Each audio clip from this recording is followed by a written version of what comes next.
I sat in a suffocating courtroom, watching my reputation burn under the gaze of the press. My brother leaned in, smiling like he had carved my epitaph, and whispered that I was finished. Then the judge looked up and asked a single question that drained the blood from my brother's face. That inquiry proved that if I was truly bankrupt, someone had lied to a federal court about a $4.2 million loan. And the price of that lie was our family empire. My name is Madison Cook, and as I stood in the center of the federal bankruptcy court in Charlotte, I could physically feel the weight of 36 pairs of eyes drilling into the back of my blazer.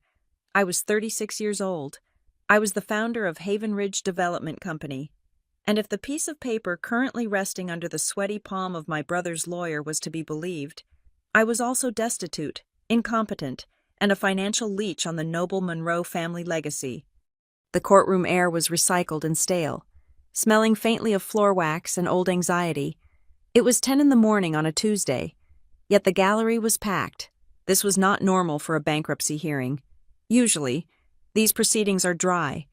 Administrative affairs attended only by board clerks and desperate creditors. But today was different. Today was theater. My brother had made sure of that. I kept my hands clasped on the table in front of me, forcing my knuckles to remain the color of skin rather than the bone white of panic. My heart was a different story. It was hammering against my ribs with a violence that made me worry the microphone on the defense table might pick up the rhythm. Thump, thump, thump.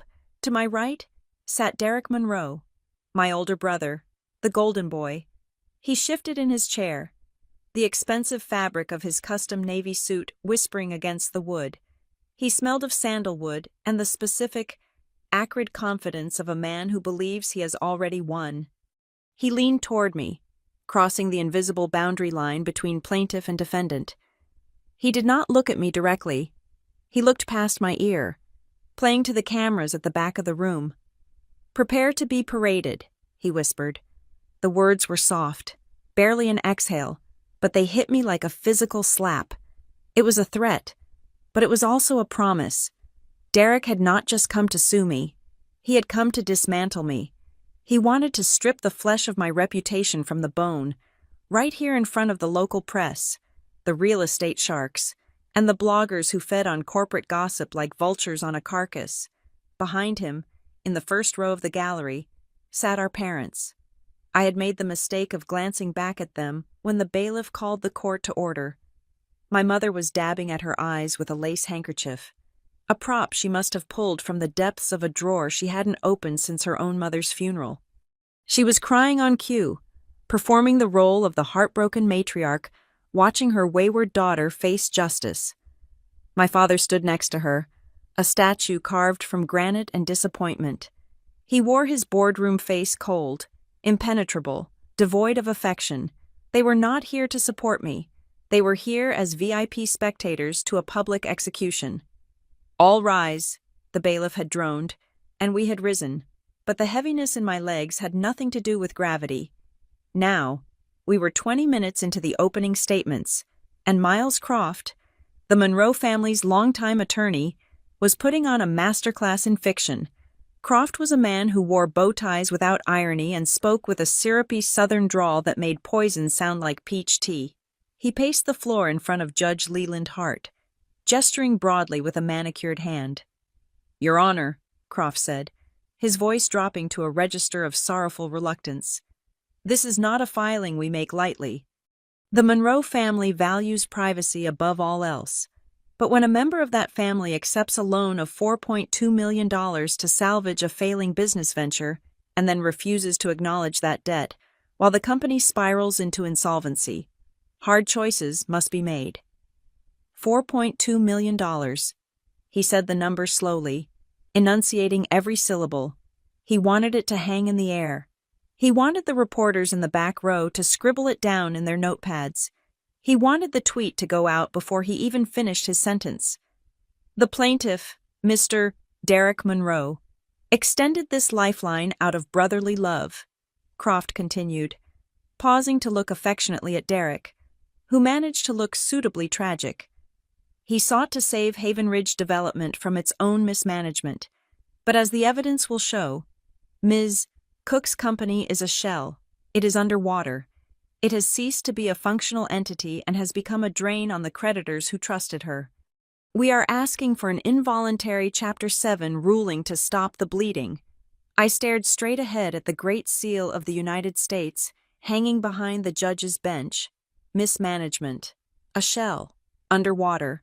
Every word was a calculated lie designed to trigger a specific panic in the market. In the construction and development world, perception is currency.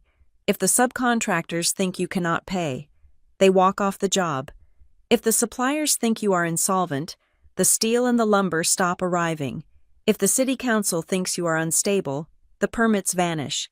You do not actually have to be broke to go bankrupt. You just have to look broke enough for everyone to abandon you.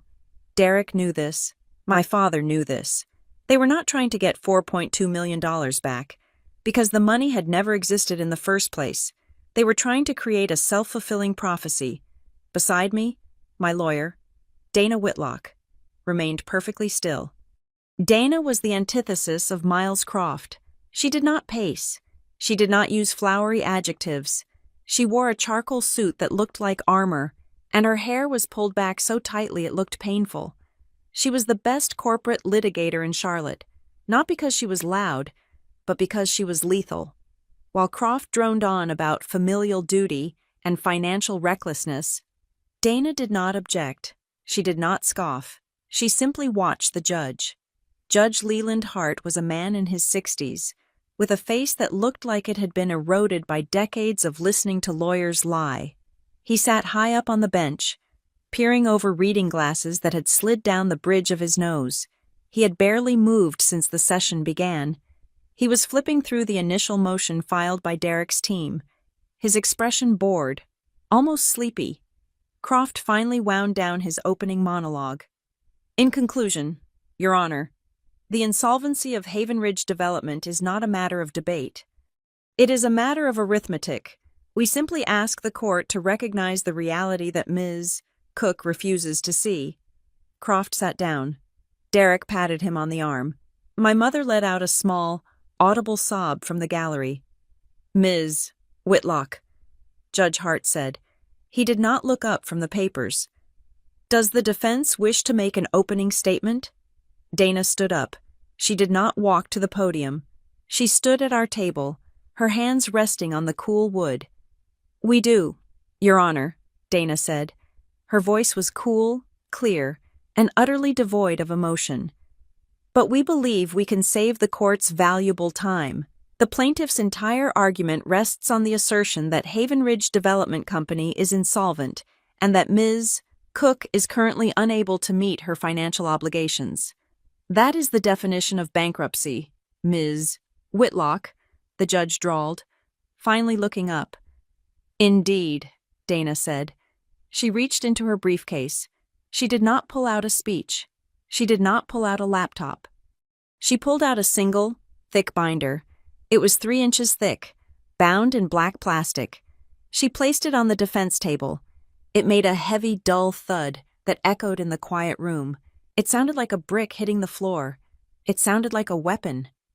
This filing, Dana said, tapping the binder with one finger, contains the current, audited financials of Haven Ridge Development as of 8 o'clock this morning. It also contains the certified bank statements for the last 12 months. Miles Croft chuckled from the other table. Creative accounting can hide a lot of sins, Your Honor. Dana ignored him. She picked up the binder and walked it to the bench, handing it to the bailiff, who passed it up to Judge Hart. Mr. Croft claims my client is destitute, Dana said, turning to face the gallery for the first time. She looked briefly at Derek, then at my parents. He claims her company is a shell. He claims she has no liquidity. Judge Hart opened the binder. The room went silent. The only sound was the rustle of paper as the judge turned the first page, then the second. Then he stopped. He adjusted his glasses. He leaned forward. The silence stretched. 5 seconds, 10 seconds. It felt like an hour. The air in the room seemed to thin out, making it hard to breathe. I watched the judge's eyes scan the page. I knew exactly what he was looking at. I knew exactly which line item his finger was hovering over. Derek stopped smiling.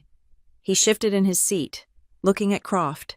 Croft frowned, a flicker of uncertainty crossing his smooth, tanned face. Judge Hart looked up. He did not look at Dana. He did not look at Croft. He looked directly at me. His expression had changed. The boredom was gone. In its place was a sharp, piercing curiosity, bordering on confusion. He tapped his pen against the open binder. "Ms. Cook," the judge said. His voice was not loud, but it carried to every corner of the room. I stood up. My legs felt steady now. The fear was still there, but it was hardening into something else, something cold and useful. "Yes, Your Honor. I am looking at an entry here regarding a project codenamed Rivergate," Judge Hart said. I saw Derek flinch. It was a small movement, a tightening of his shoulders, but from 3 feet away, it was unmistakable. "Yes, Your Honor," I said. The judge looked back down at the document, then up at me again. "Am I to understand," he asked, speaking very slowly, "that you are the developer of record for the Rivergate Renewal Project?" The room went deadly quiet. Even the reporters stopped typing. "Yes, Your Honor," I replied. "The public-private partnership with the city?" the judge asked. "Yes, sir." "The project," the judge continued, his voice rising slightly at the end, "that was officially announced by the mayor's office last month, the one capitalized at let me check this figure." He looked down at the page again, squinting as if he could not believe the number printed there. $122 million. The number hung in the air like a thunderclap. $122 million. At the plaintiff's table. Miles Croft blinked. Once, twice, rapidly, he looked down at his own papers, shuffling them frantically as if searching for a counter-argument that did not exist. Derek went absolutely still, his face, previously flushed with the anticipation of victory, drained of color. He looked like he had been punched in the gut. He stared at the judge, his mouth slightly open, the confident smirk erased as if it had never been there. Behind him, I heard a sharp intake of breath, the sound of a purse sliding off a lap. My mother had dropped her tissues. "Yes, Your Honor," I said, my voice ringing clear in the silence. "My company was awarded the Rivergate contract 45 days ago. The initial funding tranche of $18 million was deposited into the Haven Ridge escrow account last Friday. It is listed on page 4 of the document you are holding." Judge Hart looked at page 4. He nodded slowly. Then he turned his gaze to Miles Croft. The look he gave the opposing counsel was not friendly. It was the look of a man who realizes his court is being used for a game he did not agree to play. "Mr. Croft," the judge said, his voice dropping to a dangerous rumble. "If Ms. Cook's company has just secured a $120 million contract, backed by municipal bonds and private equity, how exactly is she insolvent? And more importantly, how did your client forget to mention this massive asset in his filing?" Derek's hands were gripping the table so hard his knuckles were white. He wasn't looking at the judge anymore. He was looking at me. And for the first time in my life, the look in my brother's eyes wasn't condescension, it was fear. I met his gaze and held it. I didn't smile. I didn't need to. The script they had written for today, the story of the incompetent little sister needing a bailout, had a hole in it, a hole the size of a city block. They had assumed I was the same person I was at the dinner table, quiet, submissive, and predictable. They had assumed they knew everything about my business because they assumed I was too stupid to keep secrets. But I was a builder. And builders know that if the foundation is rotten, the whole house comes down. "Well, Mr. Croft," Judge Hart pressed, leaning over the bench, "I am waiting for an answer, because right now, it looks like you are asking me to declare a company bankrupt when it is sitting on one of the largest development contracts in the state." Croft stood up, buttoning his jacket with trembling fingers. "Your Honor, there may have been an oversight regarding the recent developments." "An oversight," the judge repeated, eyebrows raised. "An oversight of $120 million. I sat back down. My heart was still beating hard, but the rhythm had changed. It wasn't the erratic drum of panic anymore. It was the steady, heavy beat of a war drum.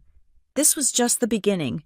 They thought the $4.2 million lie would bury me, but they had forgotten to check if I was already standing on higher ground. I looked back at my parents. My father was no longer looking at the judge. He was looking at the back of Derek's head, and his eyes were narrowing. My mother had stopped crying. She was staring at me, her mouth a thin, hard line. They knew. In that moment, they all knew. The parade Derek had promised was still happening, but the route had changed, and I wasn't the one being marched to the scaffold. To understand why my brother tried to bury me in federal court, you have to understand the Sunday dinners. You have to understand the architecture of the Monroe family table, where affection was a limited resource and approval was a currency that had to be earned, coin by heavy coin. For most of my life, that table was the center of my universe. It was a massive slab of mahogany that sat in the dining room of our house in the suburbs of Charlotte, a room that smelled perpetually of lemon oil and expensive red wine. Every Sunday at 6 o'clock, we took our assigned seats. My father sat at the head, of course. My mother sat to his right, Derek sat to his left, and I sat across from Derek, in the seat that always felt slightly lower than the others. Though I knew for a fact the chairs were identical, the dynamic was as fixed as the foundation of the house itself. Derek was the sun, and the rest of us were just planets hoping to catch a bit of his reflection. Derek was the definition of the golden child. He was 2 years older than me, with the kind of easy, symmetrical handsomeness that makes life unfairly smooth. He had a golf swing that charmed investors and a laugh that made bad jokes sound witty. From the time he was 12, he was introduced not just as a son, but as the heir. "This is Derek," my father would say to his business partners, resting a heavy hand on my brother's shoulder. "He is going to take Monroe Commercial Holdings to the next level one day." I was usually introduced as an afterthought. "And this is Madison. She does well in school." That was the delineation. Derek was the future. I was the student. Derek was the operator. I was the observer. But the thing about being the observer is that you see the cracks in the walls long before anyone else. While Derek was busy learning how to order the most expensive scotch and how to mirror my father's handshake, I was obsessing over the actual work. I fell in love with the unsexy side of development. I loved the zoning maps. I loved the demographic shift reports. I loved looking at a dilapidated warehouse district and seeing not a ruin, but a rhythm of potential residential density and retail flow. I remember one dinner in particular. I was 26, fresh out of a master's program in urban planning, and working as a junior analyst at a firm downtown. Pointedly not working for the family business yet. Derek was already a vice president at Monroe Commercial, a title he had received alongside his diploma. We were eating roast beef. The silence was thick, punctuated only by the scrape of silver on china. "I saw the quarterly report for the South Side retail strip," Derek said, taking a sip of wine. He didn't look at me. He looked at father. "Tenants are complaining about foot traffic. I think we should squeeze them on the lease renewals. Make up the margin there." My father nodded, slicing his meat with surgical precision. "Good instinct, son. Don't let them get comfortable." I should have kept my mouth shut. I knew the rhythm, I knew my lines, but I had spent 3 weeks analyzing that exact neighborhood for my own job. "The foot traffic isn't down because the tenants are lazy," I said. I kept my voice even, staring at my water glass. "It is down because the transit authority moved the bus stop 2 blocks west 3 months ago, and the streetlights on that block have been out for 6 weeks. People don't feel safe walking there after dark. Squeezing the tenants on rent won't fix the margin. It will just cause vacancies you can't fill." The silence that followed was total. My father slowly put down his fork. He looked at me with a mixture of amusement and irritation, the way one looks at a dog that has suddenly started walking on its hind legs. "Is that right?" he asked. "I pulled the city data," I continued, feeling a flush of heat climb my neck. "If you petitioned the city to fix the lights and maybe subsidized a shuttle from the new transit hub, the traffic would rebound by 30% in a quarter. It is a logistics problem, not a pricing problem. I looked up, hoping for a nod, hoping for a good catch, Madison. Instead, Derek let out a short, sharp laugh. Listen to her, Derek said, grinning at our mother. She thinks she's the mayor, always with the charts and the little civic projects. I am talking about asset management. Derek, I said, my voice tightening. You are talking about charity, my father corrected. His voice was low, the amusement gone. Madison, honey, you have a good brain for school. We know that. But the real world isn't a spreadsheet. You don't solve business problems by holding hands with the city council. You solve them by asserting leverage. But the data is a tool. He cut me off. It is not the master. You need to learn the difference between being a librarian and being a developer. A developer has gut instinct. He gestured to Derek. Your brother understands people. He understands the deal. You are getting lost in the weeds. Con, my mother chimed in, using her soft, weaponized voice. Your father is right. You shouldn't worry your pretty head about the heavy lifting. Why don't you see if you can help Derek with his filing system? I am sure he could use someone organized to keep his office tidy. I felt the air leave my lungs. A master's degree, 3 years of top-tier analysis work, and my mother was suggesting I become my brother's secretary. Derek leaned back, swirling his wine. That's actually not a bad idea, he drawled. I do need someone to organize the archives. Maybe you can be the queen of projects. You can color code everything. He told that story for years, at Christmas parties, at country club mixers. My little sister, the data nerd, she wanted to redesign the city bus routes to save a strip mall. Everyone would laugh. They laughed because they thought it was cute. They laughed because in their world, a woman who cared about the mechanics of the city was adorable, while a man who cared about the profit was serious. I stopped bringing up my ideas at dinner. I stopped bringing up my promotions. I stopped trying to show them the maps I drew late at night. The vision I had for a company that didn't just extract value from a neighborhood, but actually built it. There was only one person at that table who didn't laugh. My Aunt Marin. Marin was my father's younger sister, a woman who wore sharp blazers and smoked thin cigarettes on the back patio, even though my mother hated it. She had never married, and in the Monroe family, that was considered a tragic flaw. But she had her own money, a small inheritance she had invested shrewdly in tech stocks in the 90s, and that gave her immunity. That night, after the roast beef and the humiliation, I went out to the patio to hide. I was shaking with rage, tears stinging my eyes. Marin was there, staring out at the manicured lawn, the smoke from her cigarette curling into the humid night air. She didn't turn around when I stepped out. He is wrong, you know, she said. Her voice was raspy, deeper than my mother's. I wiped my face quickly. It doesn't matter. He's the boss. He is a dinosaur, Marin said. She turned to look at me. Her eyes were dark and intelligent, seeing right through the carefully constructed mask I tried to wear. He thinks the world is still made of handshake deals and old boys clubs. He doesn't see that the ground is shifting, but you do. They just want me to support him, I whispered. That is all I am to them. Derek's safety net, the backup plan. Marin took a long drag. In this family, you are only loved as long as you play the role they wrote for you, for Derek. The role is king, for you. The role is subject. If you stay in that seat, Madison, you will suffocate. You have a fire in you that scares them. That is why they mock you. People only mock what threatens them. I can't leave, I said, the words tasting like ash. It's the family business. It's everything. It is their business, Marin corrected. It will never be yours, unless you make your own. She flicked her cigarette butt into the garden, a tiny spark that flared and died. If you ever decide to jump, child, make sure you clear the fence. Don't look back. And for God's sake, don't take a dime of their money when you go.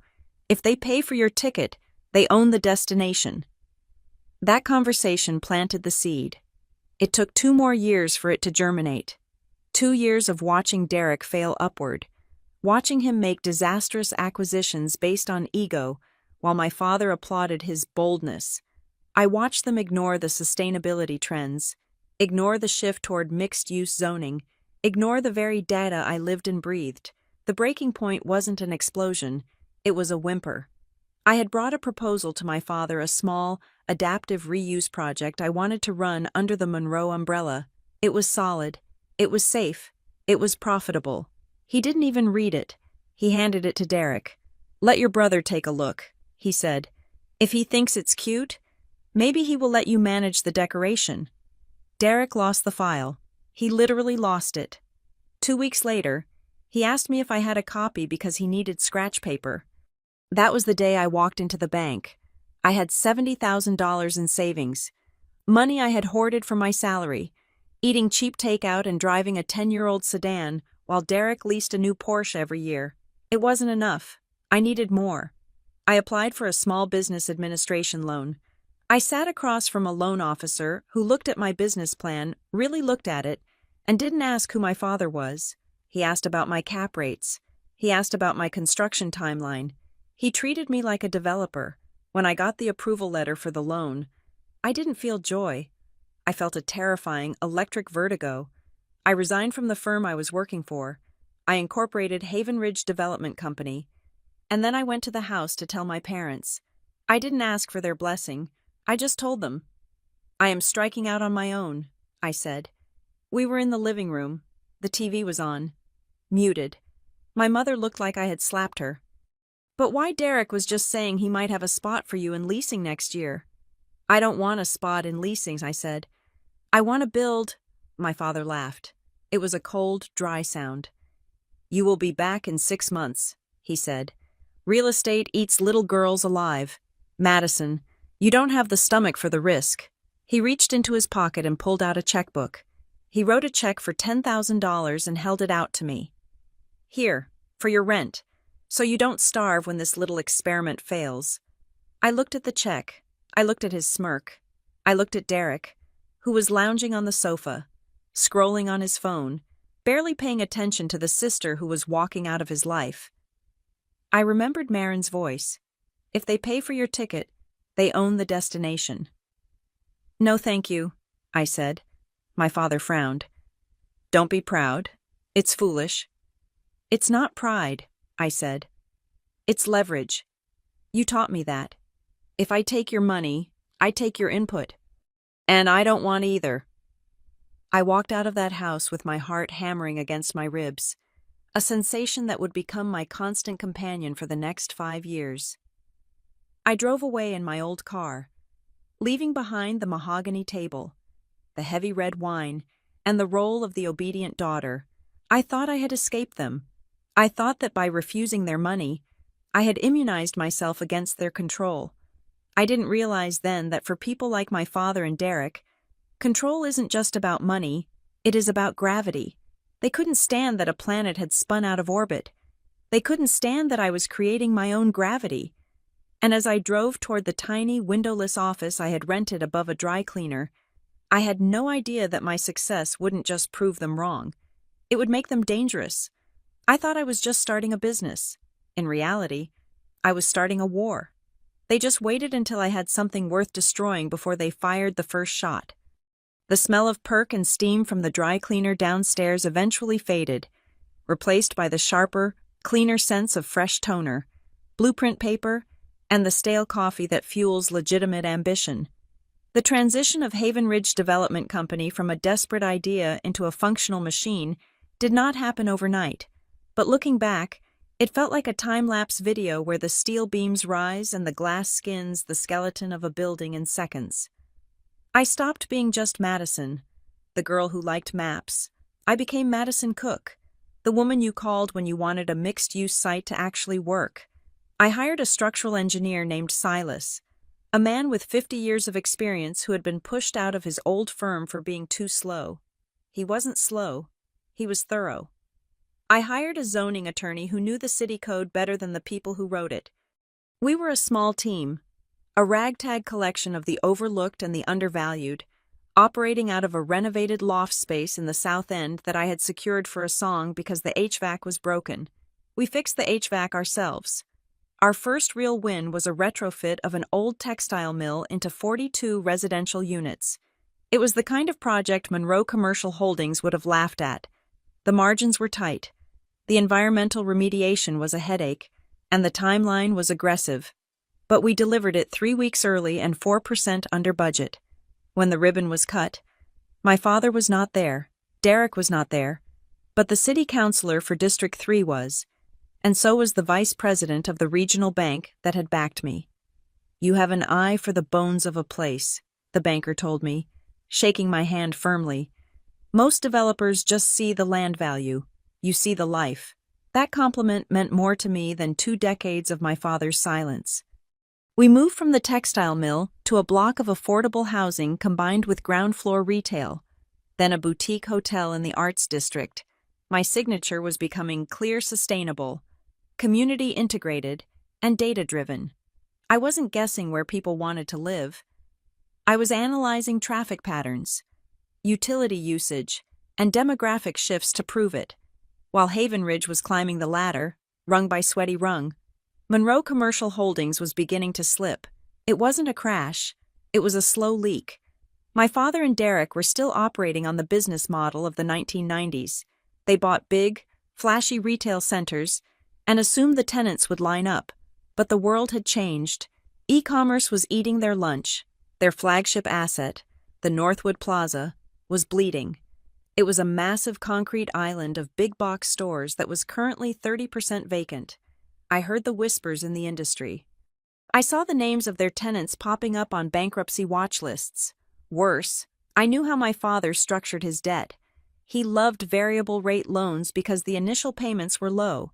He called it smart leverage, but the Federal Reserve was hiking interest rates, and that smart leverage was turning into a noose. Derek, however, was still playing the role of the tycoon. I would see his Instagram stories, golf trips to Scotland, bottle service in Miami, a new luxury SUV every 6 months. He was winning the image war, but he was losing the war of the balance sheet. In the local business journals, the tone of the articles about him had shifted. They used to call him the heir. Now they called him the playboy developer. And then, the comparison started. It began with a small profile in the Charlotte Business Journal. The headline read, "A Tale of Two Monroes While the Sun Parties. The Daughter Builds." I didn't write it. I didn't pitch it. But when I read it, sipping my coffee at 6 in the morning, I felt a jolt of vindication so sharp it almost hurt. The article detailed Haven Ridge's lean operating costs versus the bloated overhead of the family firm. It quoted a subcontractor who said, "If you work for Derek, you get paid in 90 days and a headache. If you work for Madison, you get paid on delivery and a thank you note." I knew that article would be printed out and slammed onto the mahogany dining table. I knew my name was being cursed in the house where I grew up, but I didn't have time to dwell on it. I was hunting a whale, the Rivergate Renewal Project. It was the largest public-private partnership the city had offered in a decade, a sprawling, 120-acre stretch of industrial wasteland along the river that the city wanted to transform into a green eco-district with residential towers, a tech campus, and public parks. The price tag was astronomical. The competition was fierce. National firms from New York and Chicago were flying in jets to pitch for it. Haven Ridge was the underdog. We were the local shop, but we had the data. I spent 3 months sleeping on the office couch. My team and I built a proposal that wasn't just a construction plan, it was a manifesto for the future of Charlotte. We mapped every tree. We calculated the carbon footprint of every brick. We showed how the project would pay for itself in tax revenue within 7 years. The presentation day was a blur of adrenaline.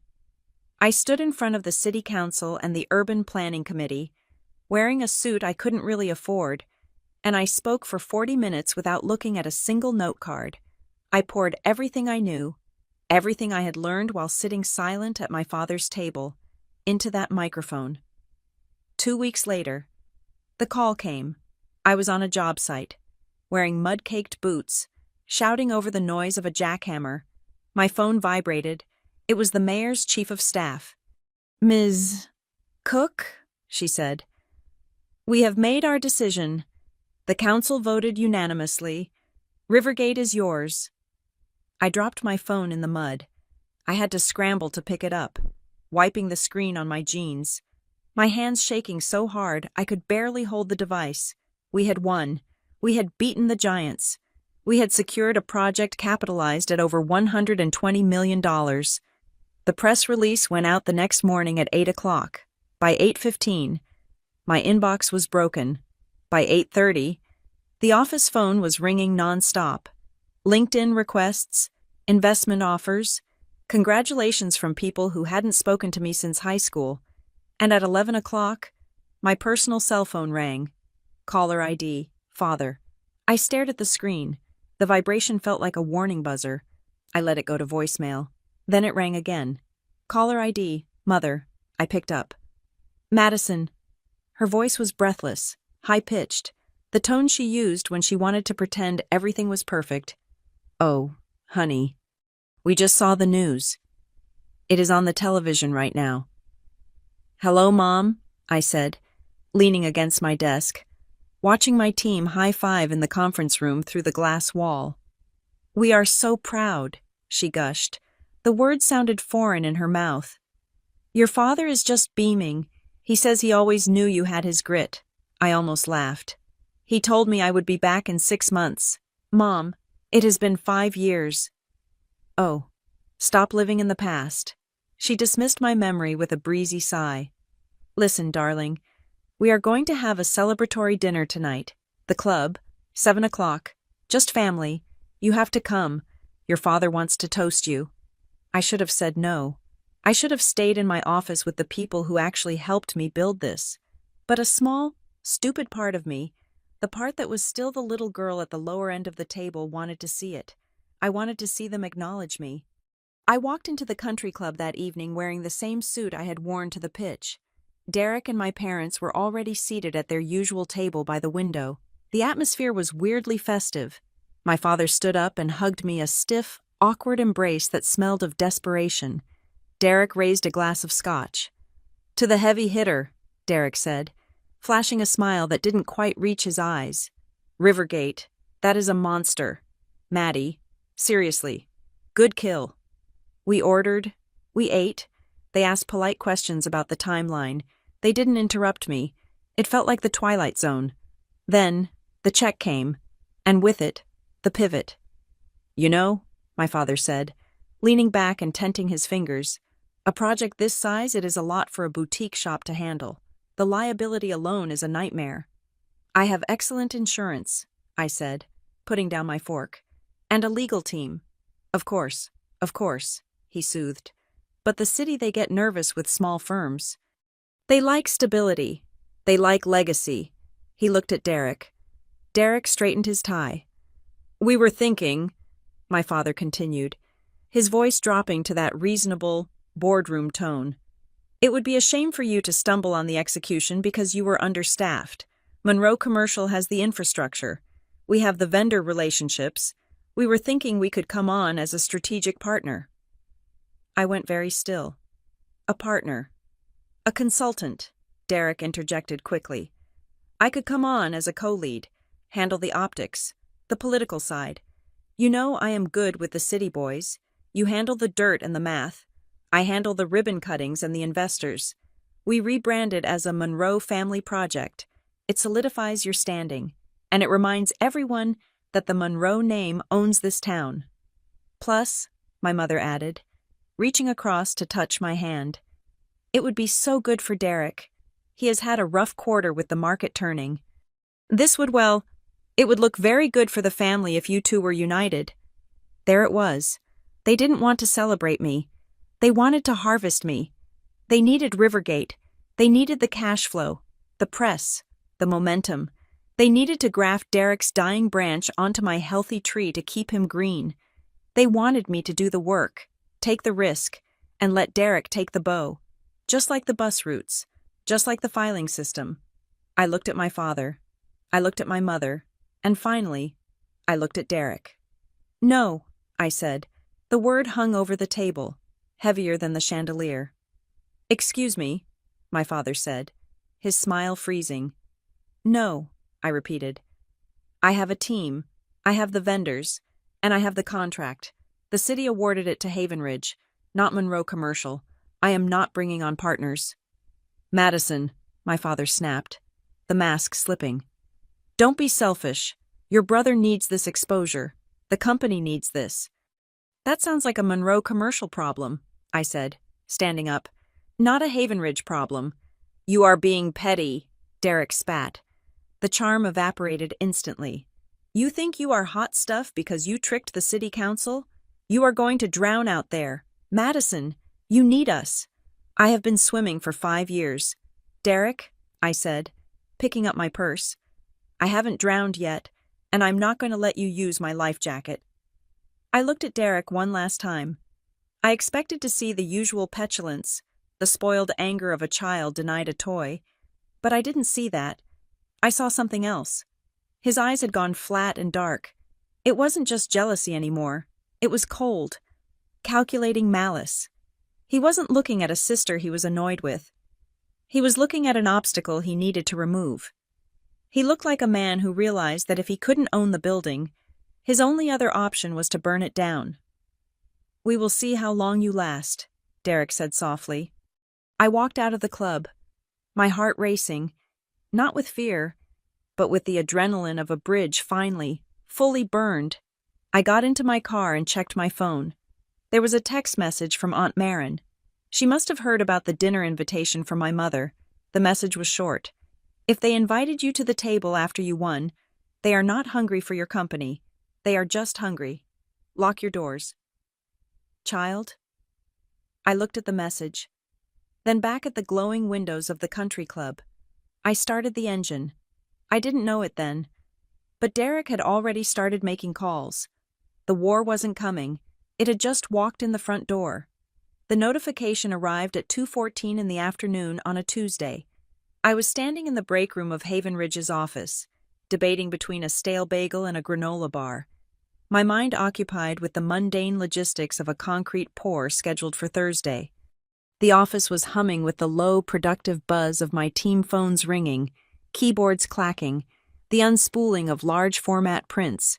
It was the sound of a healthy business. Then my phone vibrated in my pocket. It wasn't a text or a call. It was a priority email notification from the federal court system's electronic filing service. I frowned. We didn't have any active litigation. We were up to code. Our permits were clean, and our employment contracts were ironclad. I wiped a crumb from my lip and unlocked the screen. Subject notice of bankruptcy case filing. Involuntary petition. Chapter 7, Debtor Madison Cook. Haven Ridge Development Company petitioner Derek Monroe. The world didn't stop spinning, but it felt like the axis tilted violently to the left. I stared at the small screen, the blue light searing the words into my retinas. Involuntary petition. Chapter 7. That wasn't a reorganization. That was a liquidation. That was a request to the court to seize my assets, sell them off for scrap, and lock the doors. I walked back to my office, my legs moving on autopilot. I closed the door and sat down, my hands trembling as I opened the laptop to pull up the full document. The PDF loaded slowly. It was 20 pages long.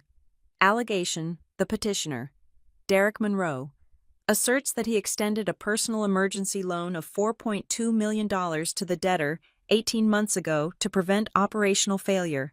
The debtor has failed to service the interest or repay the principal, and the petitioner has reason to believe the debtor is insolvent and dissipating assets. $4.2 million. I laughed. It was a short, breathless sound that bordered on hysteria. I had never borrowed $4 million from anyone, let alone Derek. I hadn't borrowed $4 from Derek since I was 12. I scrolled down to Exhibit A. It was a promissory note. It was a masterpiece of forgery. It was printed on heavy, scanned letterhead. The font was Standard Legal Times New Roman. The terms were predatory, but believable: a high interest rate, a balloon payment due last month, and there, at the bottom, was my signature. I touched the screen. It looked exactly like my signature. The loop of the M, the sharp cross of the T. If I didn't know for a fact that I hadn't signed it, I might have believed it myself. It was too perfect. Real documents have coffee stains, or a slightly crooked scan line, or a hurried scrawl. This looked like it had been drafted by a machine designed to simulate human failure.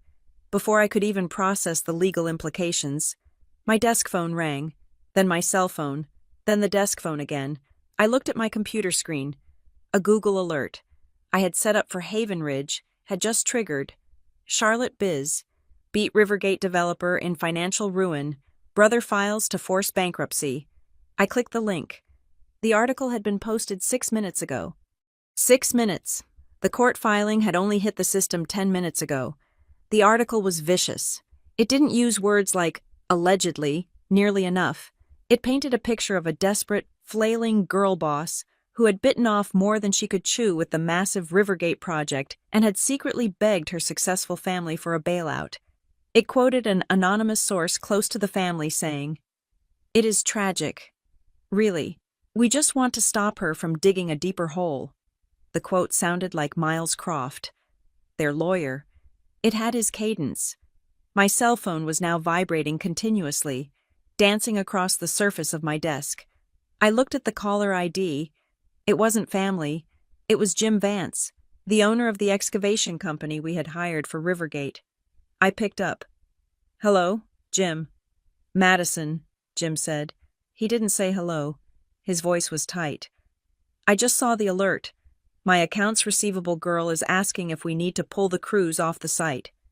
"Jim, it is not true," I said, forcing my voice to remain steady, though my chest felt like it was in a vice. "It is a frivolous filing. There is no loan.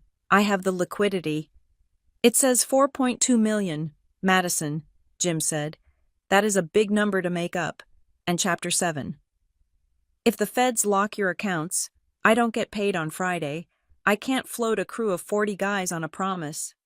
Your check will clear. Jim, I swear to you, I am going to pause work for 24 hours, he said. Just until I see a statement or something. I can't risk it. He hung up. A pause. That was a delay. A delay meant a missed milestone. A missed milestone meant a breach of the city contract. Another email popped up. This one was from the private equity group backing the residential tower. Subject urgent risk assessment, update required. They were coordinating the attack. It wasn't just a lawsuit. It was a synchronized demolition. They knew that in the development world, perception is reality. If you look broke, you become broke. They didn't need to win in court to destroy me. They just needed to create enough smoke that everyone choked and ran for the exits. I grabbed my bag. I didn't tell my assistant where I was going. I just walked out, past the confused faces of my team, who were undoubtedly seeing the same news alerts on their phones. I drove straight to the law offices of Whitlock Associates. Dana Whitlock did not look surprised when I burst into her conference room. She was already reading a printout of the filing. She gestured to a chair. "Sit down, Madison," she said. Her voice was the only calm thing in my universe. "It is a lie," I said, tossing my bag onto the table. "Every word of it. I never borrowed money from him. That document is fake." "I know," Dana said. She didn't look up from the paper. "It is a good fake, though better than most. Croft earned his retainer on this one." "They are destroying me. Dana, Jim Vance just pulled his crew. The investors are freaking out. They are saying I am insolvent." Dana looked up then. She took off her reading glasses. "That is the point. Madison, this isn't a debt collection. This is a siege." She stood up and walked to the whiteboard. She picked up a marker. Involuntary bankruptcy is a nuclear option. It is rarely used because if the petitioner loses, they can be liable for massive damages. Derek and Croft know this, which means they aren't trying to get to a verdict. Then what are they doing? They are trying to trigger the change of control or insolvency clauses in your Rivergate contract, Dana explained, drawing a timeline on the board. "Look at the city's master agreement, Section 14, Paragraph 3. I read it when we vetted the deal. It says that if the lead developer becomes the subject of bankruptcy proceedings, even involuntary ones that are not dismissed within 60 days. The city has the right to reassign the project to protect the public interest. I felt the blood drain from my face. 60 days. Exactly, Dana said. They don't need to prove you owe the money. They just need to keep this case alive for 60 days. They need to bog us down in discovery, motions, and hearings.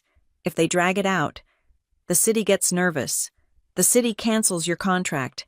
And who is the only other developer in town with the capacity to step in and save the day?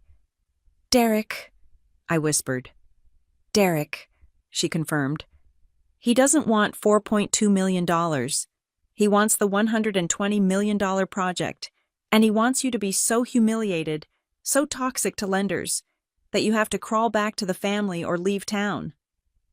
I stared at the whiteboard. It was evil. It was brilliant. It was exactly the kind of plan my father would respect. How do we stop it? I asked.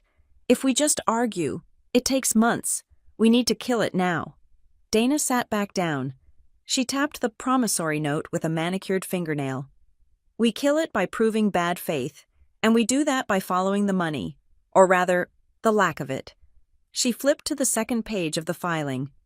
Here is their mistake. They got arrogant. They claimed the loan was a direct transfer to your corporate operating account, $4.2 million. It never happened, I said. Right, Dana said. But in the banking world, a sum that large leaves a footprint deep enough to see from space. It triggers federal reporting requirements. It triggers SARS, suspicious activity reports. It shows up on wire logs. She looked at me intensely.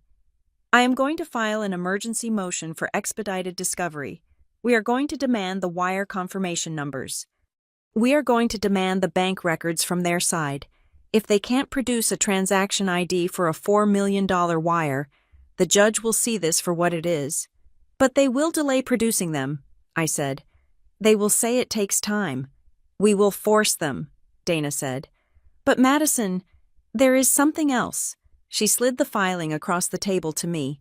She pointed to a paragraph on page 7. Paragraph 42.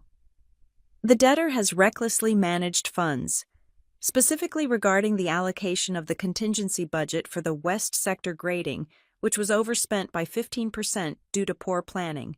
I read the sentence. I read it again. My stomach turned over. The West Sector grading, I said slowly. We only named that sector internally last week. It isn't in any public filing. It isn't in the city reports yet.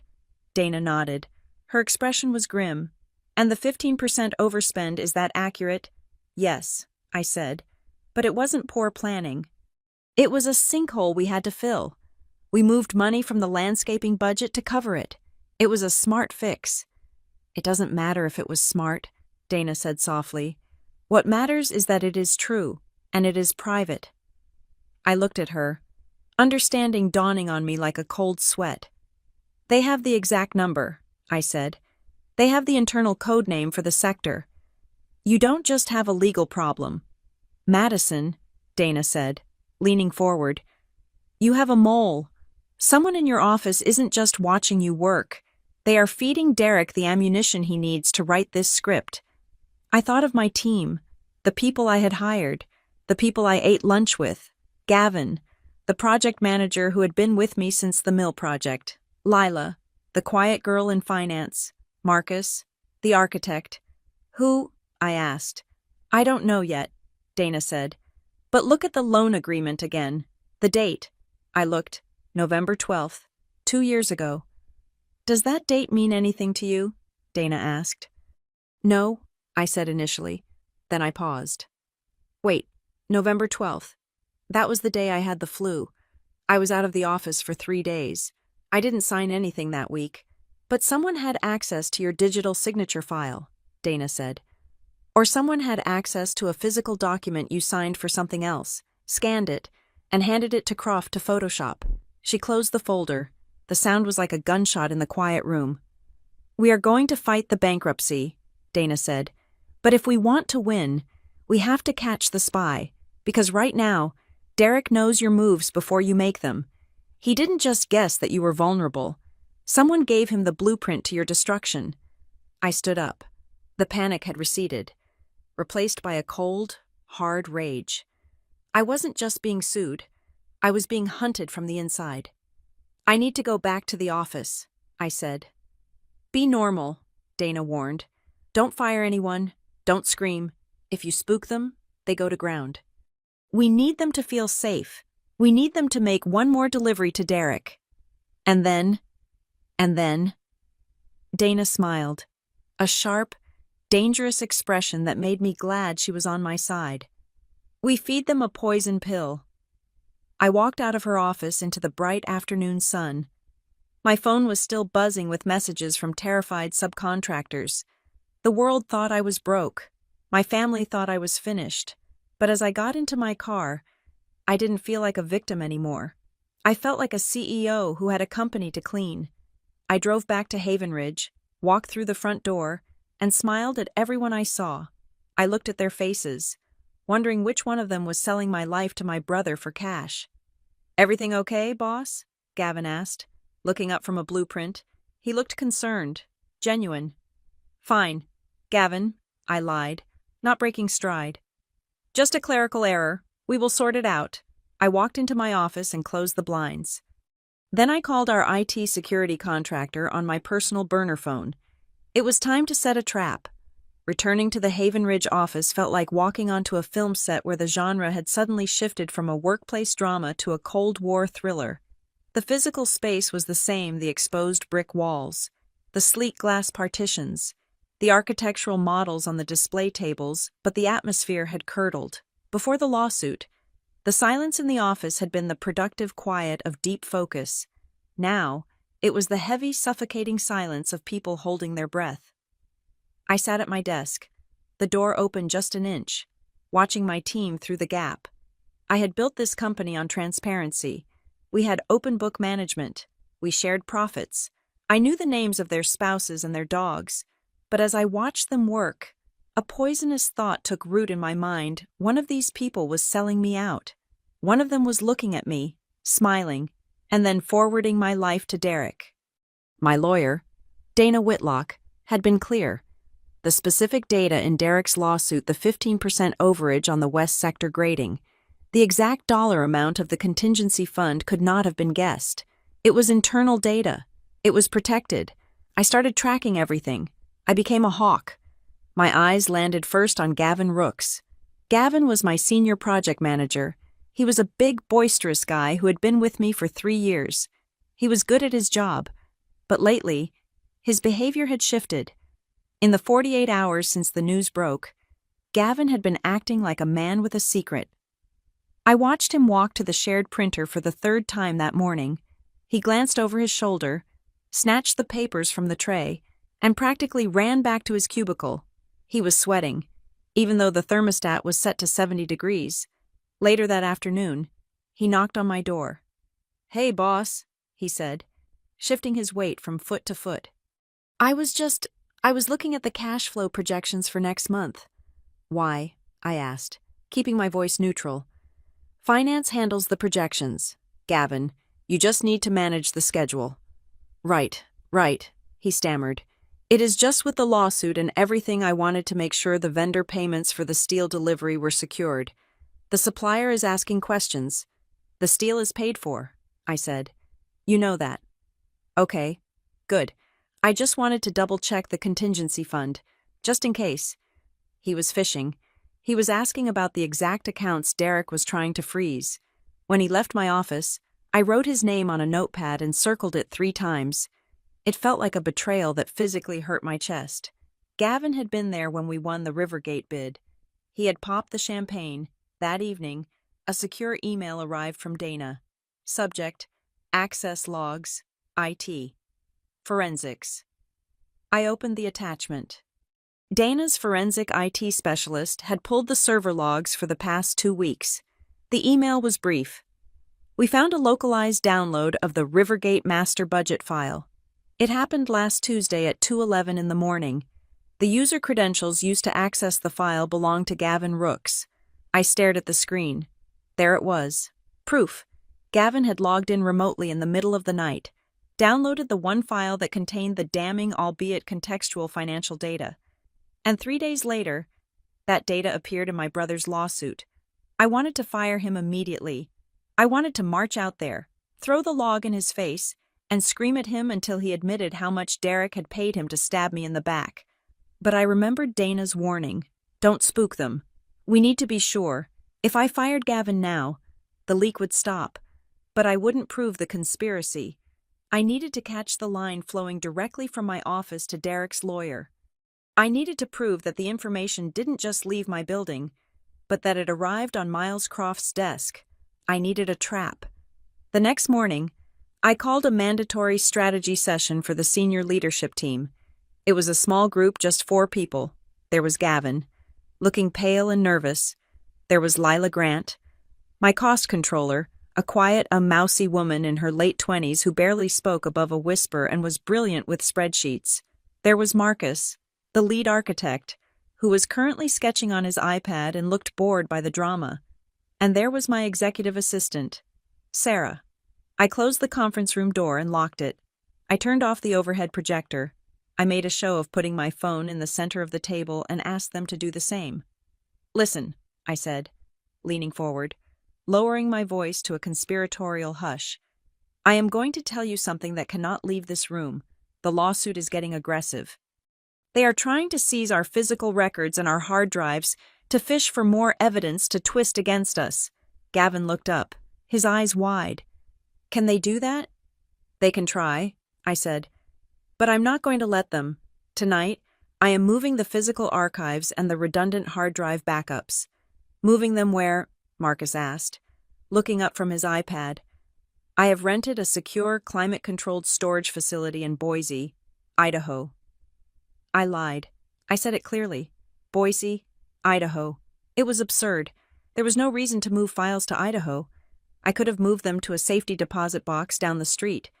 But Boise was specific. It was random. And it was a word that had never, ever appeared in any of our legitimate documents. Why Boise? Lila asked softly. Because it is out of the jurisdiction. I improvised. And because my old college roommate owns the facility. It is the only place I trust. The courier is coming at 6 o'clock tonight. Until then, business as usual. Do not put this in an email. Do not text about it. This conversation never happened. I looked at their faces.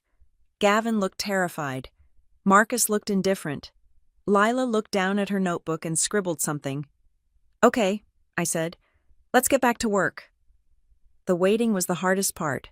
For the next 36 hours, I operated in a state of hypervigilance. I monitored the court docket like a stock trader watching a crash. If the mole was in that room, they would tell Derek. And if Derek was as arrogant and desperate as I thought he wouldn't be able to resist trying to stop me. I sat in my office, watching the clock. 6 hours, 12 hours, 24 hours. Nothing happened. I started to doubt myself. Maybe Gavin hadn't told them. Maybe he was just stealing data for himself, to take to a competitor when the ship sank. Maybe the Boise story was too ridiculous for them to bite. Then, at 9:30 on Friday morning, my computer chimed. Notice of emergency motion for temporary restraining order. I clicked the link, my hand shaking. It was a filing from Miles Croft. Motion to preclude dissipation or transfer of assets. I scrolled down to paragraph 6. My heart hammered against my ribs so hard I could hear it in my ears. Paragraph 6. The petitioner has received credible intelligence that the debtor intends to transfer critical business records and physical assets to an undisclosed location outside the state of North Carolina, specifically to a facility in Boise, Idaho, in a deliberate attempt to obstruct the discovery process. I let out a breath that sounded like a sob. They took the bait. They swallowed it whole. Boise was in the public record. I picked up the phone and called Dana. We got them, I said. They filed against Boise. I see it, Dana said, her voice sharp with satisfaction. This is incredible. Madison, they just put their source on the record. No one knew about Boise except the people in that room. It has to be Gavin, I said. The IT logs showed he downloaded the budget. He has been acting guilty all week, and he was in the meeting. Bring him in, Dana said. But record it. We need a confession. I hung up. I felt a surge of adrenaline, mixed with a deep, aching sadness. I liked Gavin. I had trusted him. I walked out to the bullpen. Gavin, I said. In my office. Now? He jumped. He actually jumped in his chair. He followed me into my office, looking like a man walking to the gallows. I closed the door. I didn't offer him a seat. Sit down, Gavin, I commanded. He sat. He was wringing his hands. I know, I said simply. Gavin's face crumbled. Madison, I am so sorry. I didn't want you to find out this way. You didn't want me to find out, I asked, my voice rising. You downloaded the budget at 2 a.m. Gavin, you fed the numbers to my brother, and then you told him about Boise. Gavin looked at me, total confusion washing over his panic. What are you talking about? The lawsuit, I snapped. You are the mole. Mole, Gavin stood up, offended now. I am not a mole. I am looking for a new job. I blinked. What? I am looking for a new job, he yelled, then lowered his voice, looking at the door. Look, I have a mortgage. I have twins on the way. The news says you are bankrupt. Jim Vance told me he might not get paid. I got scared. Madison, I was printing my resume. That is what I was doing at the printer. I was taking calls from recruiters in the stairwell. But the login, I said, pointing at the paper on my desk. Your login was used to download the Rivergate budget at 2 a.m. last Tuesday. I was asleep at 2 a.m. last Tuesday, Gavin protested. My wife tracks my sleep on her watch because I snore. I can prove it. Then why does the log say it was you? I don't know, he shouted. I have my password on a sticky note under my keyboard. Half the office knows it because I'm terrible at remembering them. I froze. A sticky note. Under the keyboard. And Boise? I asked. Did you tell anyone about Boise? No. Who would I tell? I don't care where you put the files. I just want to know if my paycheck is going to clear on Friday. I looked at him, really looked at him. He was sweating. Yes, he was guilty. Yes, but he was guilty of disloyalty, not espionage. He was a scared employee trying to abandon a sinking ship, not a saboteur trying to torpedo it. He wasn't the mole. He was the distraction. Gavin, I said slowly, show me the sticky note. We walked out to his desk. He lifted his keyboard. There, stuck to the bottom, was a bright yellow post-it note with his password written in bold Sharpie Rook's Rules 88. Who sits near you? I asked, looking around the open-plan office. Lila is right there. He pointed to the cubicle across the aisle. And Marcus is over there. I looked at the IT report again. The download happened at a workstation, not via VPN. That meant someone was physically in the office at 2 a.m. Gavin, I said, go get the building access logs, not the server logs. The keycard swipes for the front door. Gavin ran to the security desk. He came back 2 minutes later with a printout. I scanned the list for last Tuesday. 02:05 a.m. Entry, cleaning crew. 02:08 a.m. Entry, Lila Grant. I stopped. Lila. My cost controller. The quiet one. The one who cried when her cat died. The one who I had comforted in the break room just last week because she said she was stressed about the audit. She wasn't stressed about the audit. She was stressed because she was stealing my company piece by piece. Where is Lila? I asked, looking at her empty chair. She went to lunch, Gavin said. She took her bag. I looked at the screen of my phone. I had the confirmation about Boise. I had the building swipe log. And I had the realization that the person I had suspected was exactly who they wanted me to suspect. They had used Gavin's account because they knew he was sloppy. They knew I would find the sticky note eventually, or the IT logs would point to him, and I would fire him. If I had fired Gavin, I would have stopped looking, and Lila would have stayed, buried deep in my finance department, bleeding me dry until there was nothing left. Gavin, I said, my voice cold, you are not fired, yet, but if you ever write a password on a sticky note again, I will personally throw your computer out the window." "Yes, ma'am," he whispered. "Get Dana on the phone," I said, staring at Lila's empty desk, "and tell the security guard to disable Lila Grant's badge. She isn't coming back from lunch." I had found the leak. Now I had to find out why. Lila didn't seem like the type to be bought. She was timid, she was fearful, and that, I realized, was exactly why they picked her. You don't buy a person like Lila with money, you buy her with fear. We had the location of the leak, the physical access to the building at 2 a.m, but in a court of law. Circumstantial evidence is just a story you can't prove. I needed a chain of custody. I needed to trace the poison from my office directly into the veins of Miles Croft's legal filings. So, Dana and I set the final trap. It was a technique known as a canary trap. We created 3 versions of a document titled Internal Solvency Liquidity Forecast. The data in the spreadsheets was identical fake, but identical. The difference was in the prose. In the executive summary of the version I sent to Gavin, I used the phrase capital preservation protocols. In the version sent to Marcus, I used asset shielding measures. And in the version sent to Lila Grant's secure inbox, the phrase was strategic resource isolation. We waited.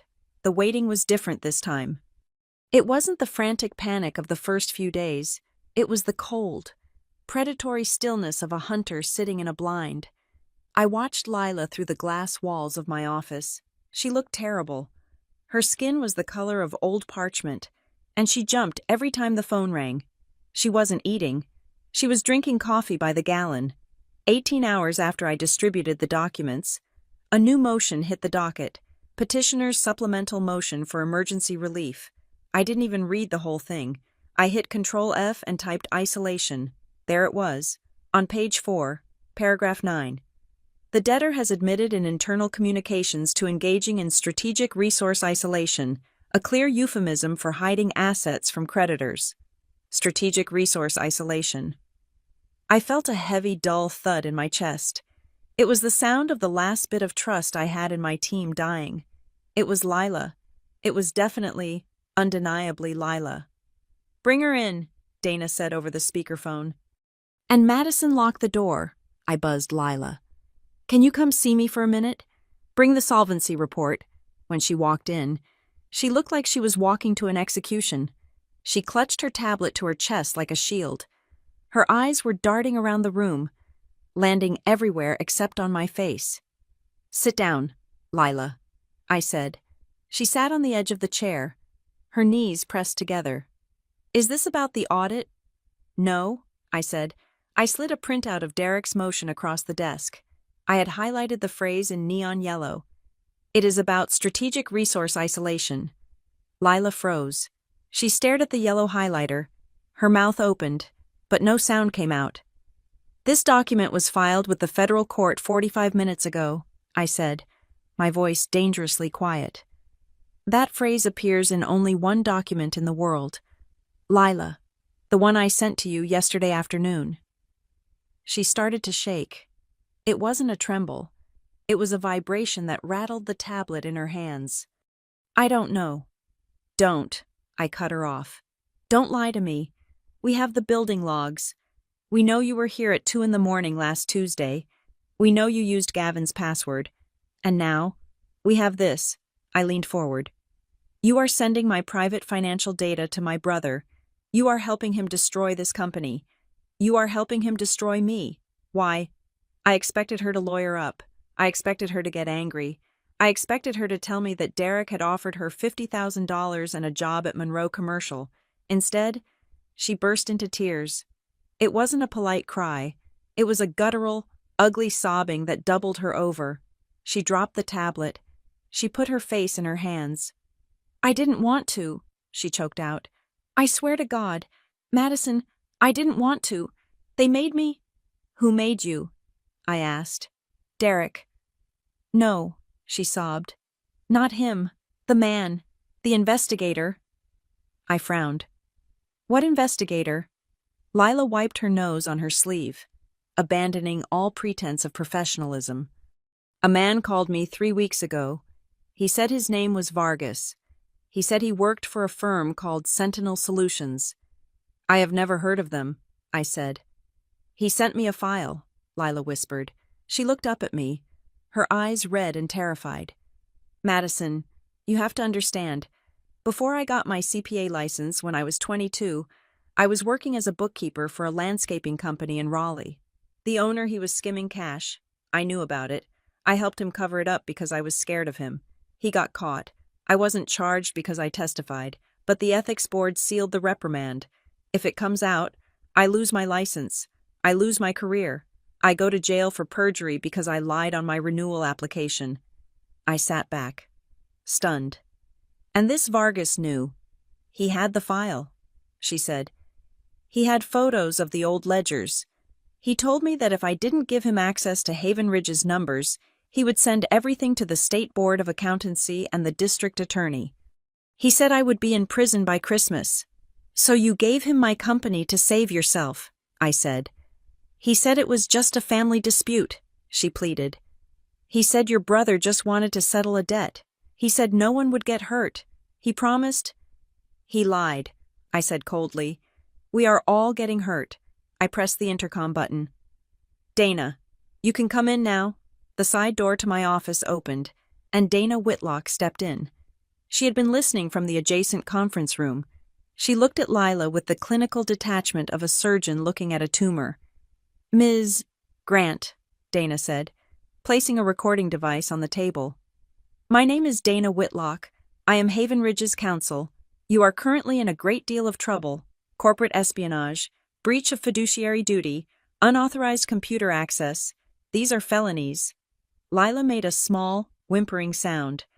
However, Dana continued, pulling out a chair and sitting down, we are not interested in putting you in jail. We are interested in the people holding the leash. I can't, Lila stammered. Vargas said, I don't care what Vargas said, Dana snapped. Vargas is a ghost. He is a contractor working for Miles Croft. This is extortion, Ms. Grant, and it is witness tampering.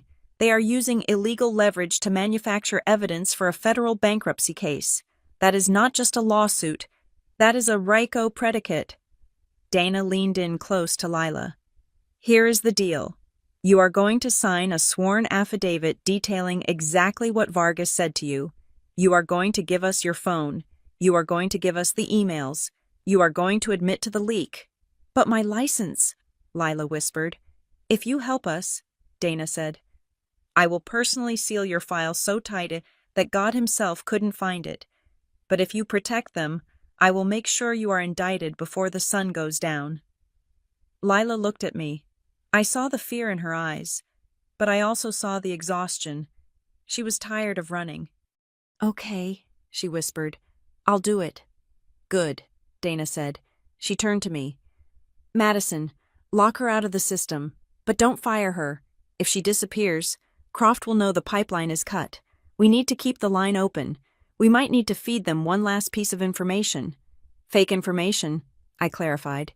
Exactly, Dana smiled. We spent the next 2 hours documenting everything.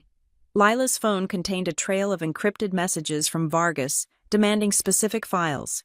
The dates aligned perfectly with Derek's court filings. It was a smoking gun, and it pointed straight at the unethical underbelly of my family's legal strategy. Lila left the office at 5 o'clock. She was still employed, technically, but her access badge was dead, and her computer was now sitting in Dana's trunk. I was alone in the office, staring at the skyline of Charlotte as the twilight turned the buildings into silhouettes. The betrayal still stung, but at least now I understood the mechanics of it. They weren't fighting me with better business acumen. They were fighting me with fear. My phone buzzed on the desk. I looked down. A text message. From Derek, Mom is a wreck. Maddie. She can't stop crying. This has gone too far. We need to stop the bleeding before the judge makes a ruling that hurts everyone. Meet me at the boathouse tomorrow. Just us. No lawyers. Let's work this out like family. I stared at the screen. Work this out like family. 6 hours ago, his lawyer had filed a motion accusing me of hiding assets, based on data he stole from a terrified employee he was blackmailing, and now he wanted to meet at the boathouse. The place where we used to fish as kids. It was almost impressive how shameless he was. I took a screenshot of the text and sent it to Dana. Her reply came back 10 seconds later. Do not reply. It is a trap. If you meet him without counsel, they will claim you admitted to the debt. They will claim you tried to cut a side deal because you knew you were guilty. I typed back, I know. But why the sudden olive branch? Dana called me immediately. Because they are scared, Madison, she said. Her voice was sharp, cutting through the static. The Boise filing was a mistake. They moved too fast. They know that if we dig into where that tip came from, it leads back to their dirty tricks. Derek wants you to settle before we find out about Lila. He wants me to quit, I said. No, Dana said. And then she said the thing that made the hair on the back of my neck stand up, the thing that clarified the entire war. He doesn't just want you to quit, Madison. If he just wanted the money, he would have accepted a payment plan. If he just wanted the project, he would have offered a buyout. Then what does he want? Look at the public nature of the filing, Dana said. Look at the leaks to the press. Look at the blackmail. This isn't business. This is an erasure. She paused, letting the silence hang heavy on the line. They want you to be so radioactive, so humiliated, that you don't just lose Rivergate. They want you to lose your standing in this city forever. They want you to be so ashamed that you pack your bags and leave Charlotte, so Derek never has to look at you and be reminded that you are better than him. They don't want to beat you, Madison. They want you to disappear. I looked at the text from Derek again. Just us. Family. I realized then that Dana was right. My brother wasn't throwing me a lifeline. He was trying to tie the anchor around my ankles himself, just to make sure the knot was tight. I am not going anywhere, I said to the empty room. I didn't reply to Derek.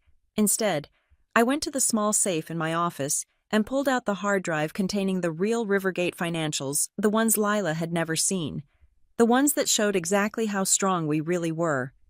If they wanted a war of attrition, they had picked the wrong sister. They thought I was drowning. They had no idea I was just holding my breath. The conference room at Whitlock & Associates had become my second home, a sanctuary of mahogany and high billable hour silence where the dissection of my life was taking place. The air conditioner was humming, battling the humidity of the Charlotte afternoon. But inside, the temperature felt like absolute zero. Dana Whitlock walked in, carrying a stack of documents that looked heavy enough to break a toe. She didn't say hello. She didn't ask how I was sleeping. She simply dropped the pile onto the table with a resonant thud that made my coffee cup jump. We got the bank subpoenas back, she said. Her voice was flat, the kind of tone a doctor uses when the test results are complex and terminal. I sat up straighter. And did you find the $4.2 million? No, Dana said. And neither did the bank. She opened the first folder and spread out a series of spreadsheets. They were transaction logs from Wells Fargo, covering every account associated with Derek Monroe and Monroe Commercial Holdings for the last 24 months. We have gone through these line by line, Dana explained, tracing a finger down a column of numbers. We looked for a wire transfer to Haven Ridge. We looked for a cashier's check. We looked for a transfer to a third-party escrow agent. Madison, the money isn't there. There is no debit of $4.2 million from Derek's account. There is no credit to your account. The money is a ghost. So they lied, I said, feeling a surge of vindication. It is over. We take this to the judge, show him the empty accounts, and the case gets dismissed. It is not that simple, Dana said. She pulled another document from the stack. Because this morning, Miles Croft sent over a supplemental evidence package. He claims the bank made an error in their reporting, and he provided this. She slid a single sheet of paper across the table. It was a transaction confirmation. It looked official. It had the bank's logo at the top. It showed a wire transfer of $4,200,000 from Derek Monroe, personal, to Haven Ridge Development, operating, dated November 12th, 2 years ago. It had a transaction reference number. It looked unimpeachable. I don't understand, I said, staring at the paper. You just said the bank records show nothing. But this says the money moved. That is a piece of paper, Dana said. Paper can be printed, paper can be altered. Digital footprints, however, are much harder to scrub. She signaled to the glass wall, where a man I hadn't noticed before was setting up a laptop connected to the room's large monitor. He was young, wearing a hoodie that looked out of place in a law firm, and he had the intense, sleepless look of a forensic data specialist. "This is Aris," Dana introduced him. "Aris, show her the metadata." Aris typed a few commands, and the screen came alive. It showed a breakdown of the file Croft had emailed over the digital version of the transaction receipt. "When you create a file," Aris said, his voice quiet and fast, "the computer leaves a fingerprint. It tells you when it was created, what software was used, and sometimes whose computer it was on. Now, a real bank confirmation is generated automatically by the bank's server. It is a locked PDF. The author is listed as System, or the bank's name." He pointed to a line of code highlighted in red on the screen. "This file," Aris continued, "was not created by a bank server. It was created using Adobe Acrobat Pro. The creation date was 3 days ago, and the author—" He zoomed in. "Author admin MCH exec 01. MCH, I whispered. "Monroe Commercial Holdings." "Exactly," Dana said. "This wasn't a receipt downloaded from a banking portal. This was a graphic design project. Someone at your father's company built this document from scratch, likely using an old template, and filled in the numbers they needed. It is a forgery. Madison, a clumsy one." I felt a cold knot form in my stomach. Forgery was a crime, not a civil dispute, but a crime. "There is more," Dana said. She opened a second folder. "The promissory note, the one with your signature." She placed a high-resolution scan of the signature page on the table. Next to it, she placed another document, a legitimate contract I had signed for a joint venture 3 years ago, unrelated to the family. "I sent these to a handwriting analyst in Atlanta," Dana said. "Look at the loop of the M and the cross of the T. They are mathematically identical. No human signs their name exactly the same way twice. There are always microscopic variations in pressure and angle, but these, if you overlay them, they are a 100% match." "They traced it," I asked. "They copied and pasted it," Aris corrected. "If you look at the pixelation around the ink in the digital file, you can see a halo of white noise. That happens when you lift a signature from a scanned image and drop it onto a new white background. They took your signature from an old family trust document, cropped it, and pasted it onto this fake loan agreement." I looked at the screen. I saw the jagged, pixelated edge of my own name. It felt like a violation. It felt like someone had stolen my voice. "They are manufacturing evidence," I said slowly. "They are going to prison. They are counting on us settling before anyone looks this close," Dana said. "But here is the question that kept me up last night. Why go to this much trouble? Why forge a wire transfer? Why risk jail time just to bully you out of a project?" She walked to the whiteboard. She uncapped a red marker. "I told Aris to stop looking for a transfer to you," Dana said. "And instead, I told him to look for any movement of $4.2 million in their accounts around that date. Any movement at all." She drew a circle and wrote, "MCH operating account." Then she drew a second circle, "Derek Monroe personal." Then a third circle, "MCH shell account B." "Show her the round trip," Dana commanded. Aris tapped a key. A timeline appeared on the screen. November 12th, 10:04 a.m. Transfer initiated $4,200,000 from Monroe Commercial Holdings to Derek Monroe. November 12th, 10:22 a.m. Transfer initiated $4,200,000 from Derek Monroe to MCH Asset Management, LLC. 18 minutes, Dana said softly. The money sat in Derek's account for exactly 18 minutes. I stared at the timeline. "I don't get it. Why move it just to move it back?" "To create a shadow," Dana explained. "They needed a transaction record that showed Derek had $4 million in his account on that day. They created a paper trail, if anyone asked." Did Derek have the money to lend Madison? They could point to that 18-minute window and say, "Yes, look, the funds were there." "But he didn't lend it to me," I said. "He sent it back to the company." "To a different account," Dana corrected. "An account with a different name, to make it look like an expenditure, to make it look like the money went out." "Why?" I asked. "Why did they need to show Derek had money 2 years ago?"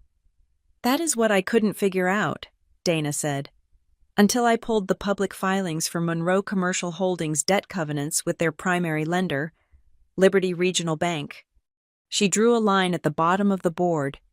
"Your father's company has a liquidity covenant," she said, speaking in the rapid-fire cadence of a prosecutor closing a case. "It requires the company to maintain a certain cash balance at the end of every quarter. If they dip below $5 million in liquid cash, the bank can call their loans. They can foreclose on everything." She turned to me. 2 years ago, in November, your father's company was broke. Madison. They were below the threshold. If the bank saw their real balance, they would have seized the assets. So, they did a round trip. They moved money around to artificially inflate the daily balance of different accounts just long enough to print a statement for the bank auditors. They were cooking the books. I felt the room spin.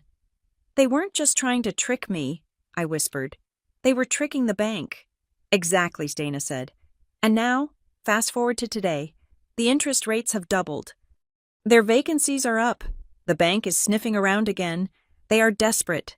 They are drowning." She slammed her hand on the table.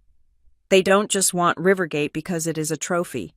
They need Rivergate's $120 million capital injection to plug the hole in their own sinking ship. If they don't get control of your project's assets within the next 90 days, Monroe Commercial Holdings is going to collapse." I sat back in my chair, the leather creaking in the silence. It all made sense. The desperation, the sloppiness, the viciousness. They weren't attacking me because I was the rebellious daughter. They were attacking me because I was the only asset they had left to cannibalize. My father, the man who lectured me on risk and prudence, he had been running a shell game for years, moving the same pile of cash between accounts to fool the bank. And now that the music was stopping, he was trying to shove me into the empty chair. "They are going to use my bankruptcy to hide their own," I realized aloud. "If they take over Rivergate, they can commingle the funds. They can pay off their loans with my city grant money. And you go down for embezzlement when the city finds out." Dana finished the thought.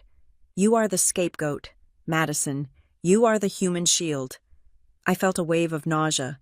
This wasn't just greed. It was a complete, sociopathic lack of love.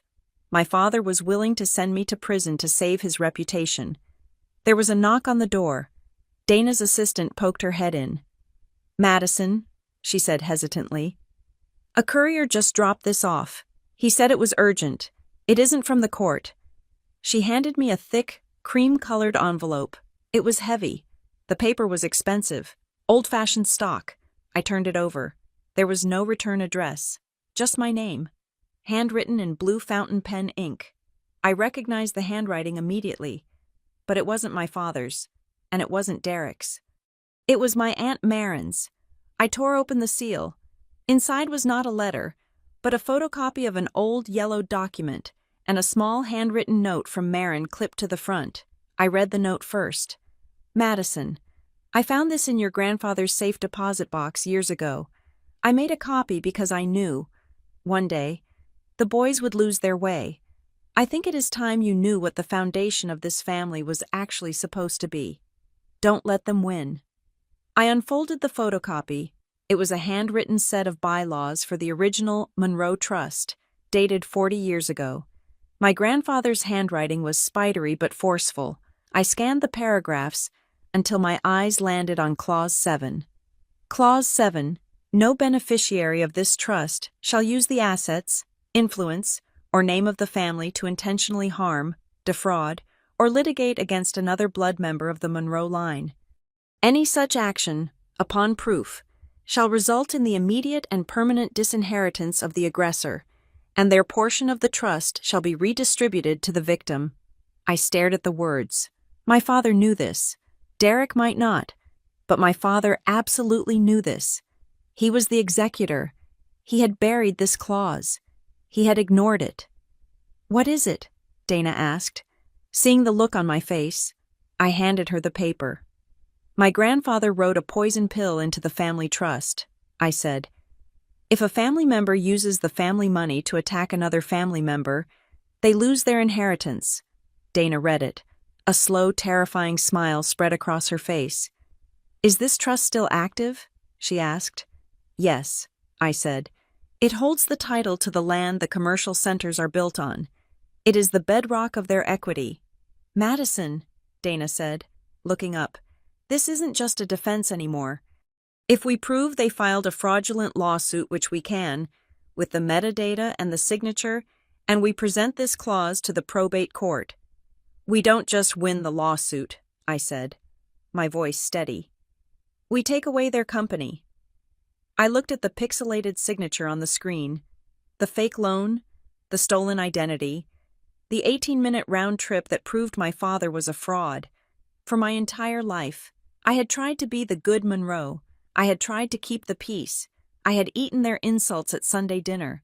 I had let them belittle my work.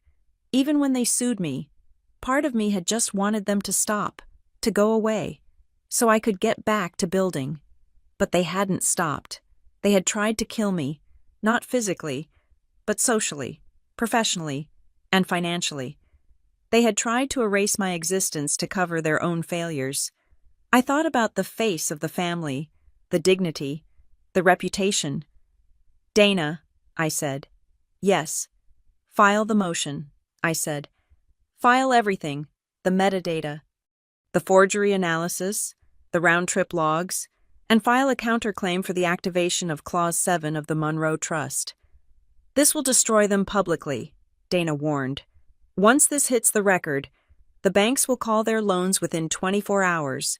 Your father will be ruined. Derek will be uninsurable. There is no coming back from this." I stood up.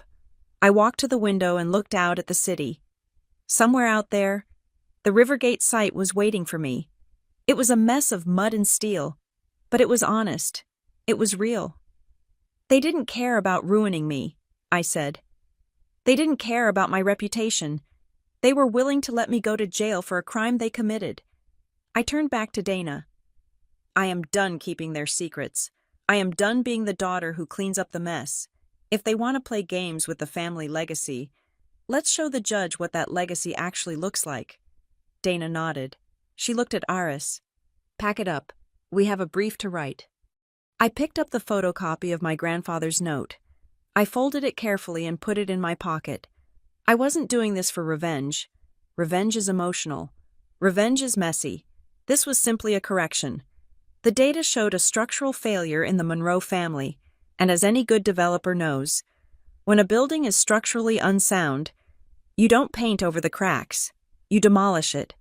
The momentum in a courtroom is a physical thing. You can feel it shift, like the cabin pressure in an airplane dropping before a storm. For the first 2 days of this hearing, the air had been pushing against me, heavy with the accusation that I was a failure who had burned through family money. But as Dana Whitlock stood up on the third morning, the air changed. It became thin, sharp, and electrified. We were not there to defend anymore. We were there to hunt. Dana walked to the podium not with a stack of papers, but with a single, slim motion in her hand. She placed it before Judge Leland Hart, with the reverence of a priest placing an offering on an altar. "Your Honor," Dana said, her voice cutting through the low murmur of the gallery, "the defense moves to dismiss this involuntary petition with prejudice. Furthermore, we are filing a motion for immediate sanctions against the petitioner and their counsel for the submission of fraudulent evidence, subornation of perjury, and bad faith litigation." Miles Croft shot out of his seat like he had been electrocuted. "Objection. This is grandstanding.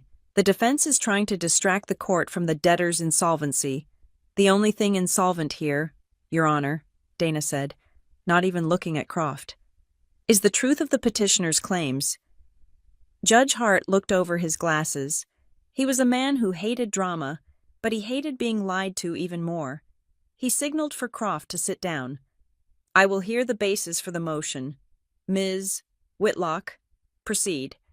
Dana turned to the projection screen. "Your Honor, 3 days ago, the petitioner filed an emergency request to stop my client from moving assets to a storage facility in Boise, Idaho.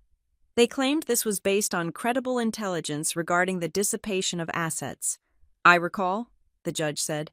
"I signed the temporary order based on that claim." "We would like to present Exhibit C," Dana said. On the screen, the email I had sent to the 3 specific employees appeared. The text was highlighted. The location Boise, Idaho was glowing in neon yellow. "This email," Dana explained, "was a fabrication. It was a canary trap. There is no storage unit in Boise. There are no files in Boise. My client invented this location and shared it with exactly 3 people in a sealed room to identify a leak within her company. 36 hours later, that fictional detail appeared word for word in Mr. Croft's filing." The courtroom went dead silent. You could hear the hum of the hard drives in the stenographer's machine. "This proves," Dana continued, pacing slowly before the bench, "that the petitioner is not basing their case on financial audits or public records. They are basing it on corporate espionage. They are receiving stolen, privileged communications from a mole within Haven Ridge Development." Croft was pale. He began to stack his papers, a nervous tic I had noticed earlier. "Your Honor, we received tips from concerned whistleblowers. That is standard practice." "Is blackmail standard practice, Mr. Croft?" Dana asked. She didn't give him time to answer. She flashed the next slide. It was the affidavit from Lila Grant. It was redacted to protect her identity, but the content was brutal. "We have sworn testimony from the employee in question," Dana said. "She admits to leaking the information, but she did not do it voluntarily. She did it because she was contacted by a private investigation firm called Sentinel Solutions, acting on behalf of the petitioner. She was threatened with the exposure of a sealed personnel file from a decade ago if she did not comply." Dana turned to look directly at Derek. "This is not a bankruptcy case, Your Honor. This is a criminal conspiracy to cripple a competitor using extortion and theft." Derek sat frozen. He didn't look at me. He didn't look at the judge. He was staring at the table. His jaw clenched so tight, I could see the muscle jumping in his cheek. He looked like a child who had been caught playing with matches while the house was already on fire. "Mr. Croft," Judge Hart said. His voice was incredibly soft, which was terrifying. "Did your firm hire Sentinel Solutions?" Croft tugged at his collar. "Your Honor, we engage various contractors for asset tracing. I cannot speak to the specific tactics used by third parties without consulting my files." "You filed the motion based on their fruit," the judge snapped. "You are responsible for the tree. If this affidavit is accurate, you are looking at disbarment, counselor, not to mention federal charges. We move to seal these documents," Croft blurted out, "to protect the privacy of the parties involved." "Denied," Judge Hart said instantly. "You chose to drag Ms. Cook into a public forum to humiliate her. You do not get to hide in the dark when the lights turn on." Dana pressed the advantage. She knew we had them on the ropes, but she wanted a knockout. She shifted the narrative from the personal to the political. "Your Honor, this court must also consider the public interest. The petitioner is asking you to freeze the assets of the lead developer for the Rivergate renewal. This is a project backed by $120 million in municipal bonds and private equity. Every day this frivolous suit continues. The city loses money. Contractors are paused. Material costs rise. The petitioner claims Ms. Cook is reckless," Dana said, pointing at Derek. "They claim she is incompetent. Yet, here is the independent audit from the city's oversight committee. Dated last month." She slapped a heavy document on the bench. "Haven Ridge received a perfect score on fiscal management. We are under budget and ahead of schedule. The only threat to this project is the interference of a jealous competitor who happens to share a last name with my client." Derek suddenly stood up. He couldn't help himself. The narcissism that had been fed to him since birth wouldn't let him sit there and take it. She is reckless, Derek shouted, ignoring Croft's hand grabbing his arm. She is leveraging everything. She doesn't have the capital reserves. If she hits one snag, the whole thing collapses. I was trying to save the family name from her ego. I sat perfectly still. I didn't look at him. I didn't roll my eyes. I let his voice echo in the room, shrill and desperate, in a courtroom. The person who screams first is the person who has already lost. Sit down, Mr. Monroe, Judge Hart ordered. One more outburst and I will have you removed. Derek slumped back into his chair. He looked small. The expensive suit didn't make him look powerful anymore. It made him look like a boy playing dress-up. Dana waited a beat, letting Derek's tantrum hang in the air like a bad smell. Then she delivered the final blow. Mr. Monroe speaks of capital reserves, Dana said calmly, and he speaks of honesty. So let us look at the evidence of the debt itself. The screen changed again. It showed the wire transfer confirmation, the one they had forged, the one with the $4.2 million figure. The petitioner submitted this document as proof of a loan, Dana said. It looks very official. It has the bank logo. It has the transaction codes. She zoomed in on the bottom left corner of the document. However, Dana said, we had a forensic document examiner analyze the file structure, and we noticed something interesting about the font used for the transaction numbers. I watched the gallery. In the third row, a woman with a press badge, a reporter for the Charlotte Business Journal, leaned forward. She squinted at the screen. Then she whispered something to the man next to her. The whisper traveled. The font, Dana said, is Helvetica Neue, specifically, the 14-point bold variation. She clicked the clicker. A new document appeared side by side with the fake receipt. It was a standard invoice from Monroe Commercial Holdings. This is an internal invoice from the petitioner's company, Dana said. Note the font, note the spacing, note the specific way the date is formatted with dashes instead of slashes. It is a template, Dana declared. The document submitted to this court was not generated by Wells Fargo. It was generated by the finance department of Monroe Commercial Holdings. They used their own corporate invoice template to forge a bank receipt, and they forgot to change the default font settings. A gasp went through the room. It wasn't theatrical. It was the genuine shock of people witnessing something incredibly stupid and incredibly illegal. The reporter in the third row was typing furiously on her phone. I could see the headline forming in her mind. Monroe Air forges bank docs in court battle. Mr. Croft, Judge Hart said. He wasn't looking at the documents anymore. He was looking at the lawyer with a mixture of pity and disgust. Do you have the original, bank-certified metadata for this transfer, not the printout, the digital key? Croft stood up. He was shaking. Your Honor, there seem to have been administrative errors in the compilation of the exhibits. I request a continuance to clarify the record. There is no record to clarify, Dana said, because the money never moved to my client. We have the logs. She put up the timeline of the 18-minute round trip, the money going from the company to Derek, and then back to the company's shell account. They moved their own money in a circle to create a ghost, Dana said. They didn't lend Madison Cook a dime.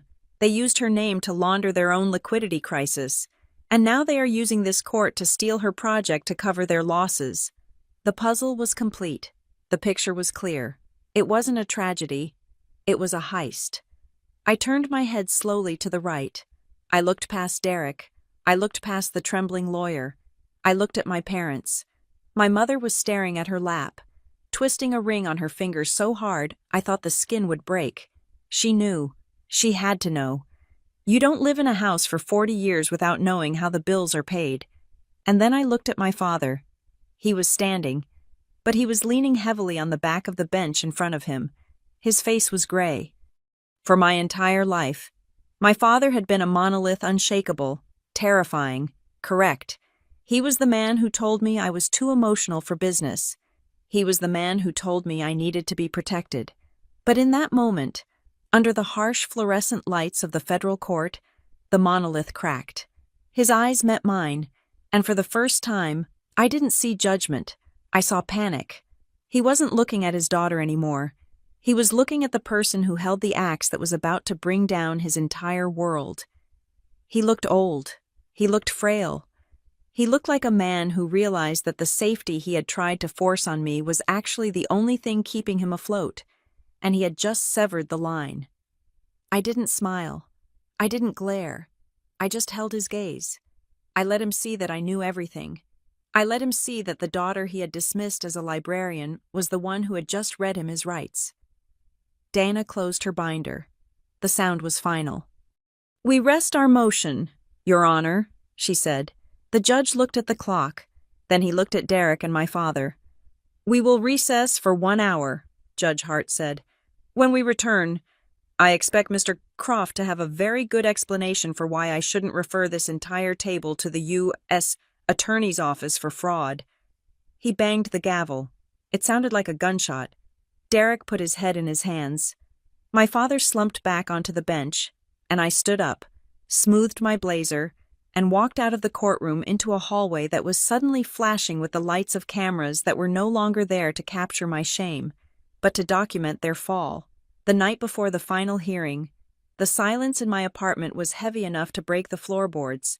I was sitting on my living room rug, surrounded by exhibit binders, staring at the skyline of Charlotte. The city looked peaceful, a grid of amber and white lights, completely indifferent to the fact that my life was being dismantled in a federal building 3 miles away. My phone rang at 11:14 at night. I knew who it was before I looked. It was the specific, shrill vibration of a family emergency. I picked it up. "Hello, Mother. You have to stop this," she said. There was no greeting. Her voice was wet and jagged, the sound of a woman who had been crying for hours, or perhaps drinking, or both. "Madison, you have to withdraw the motion. You have to tell the judge it was a misunderstanding." "I didn't file the lawsuit, Mom," I said, keeping my voice low and steady. "Derek did. He is the one who needs to withdraw." "He can't," she shrieked, the facade of the composed matriarch shattering completely. "If he withdraws now, he admits guilt. The banks will see it. They will call the loans on the shopping centers. We will lose the house. We will lose the club memberships. Do you understand if you don't stop this, you are going to kill this family?" "I am not killing the family," I said. "I am stopping the family from killing me." "You are so selfish," she hissed, the sorrow instantly hardening into venom. "You always were. You think you are so special with your little company. Your father is in the study clutching his chest. If he has a heart attack tonight, that is on you. That is on your conscience." "If he has a heart attack," I said, feeling a coldness spread through my limbs that I had never felt before. "It is because he realized he bet on the wrong child." I hung up. I turned off the phone. But the silence didn't come back. The air was vibrating with the ghost of her accusation. "You will kill this family."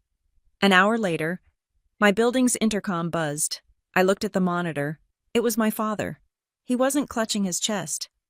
He was standing in the lobby, wearing his trench coat, looking up at the camera with a face that seemed carved from gray stone. I buzzed him in. I didn't offer him a drink. We stood in my kitchen, the island between us like a barricade. "You look tired," he said. It was a reflex, a phantom limb of parental concern that didn't connect to anything real. "I am fighting a federal lawsuit, Dad," I said. "It is exhausting."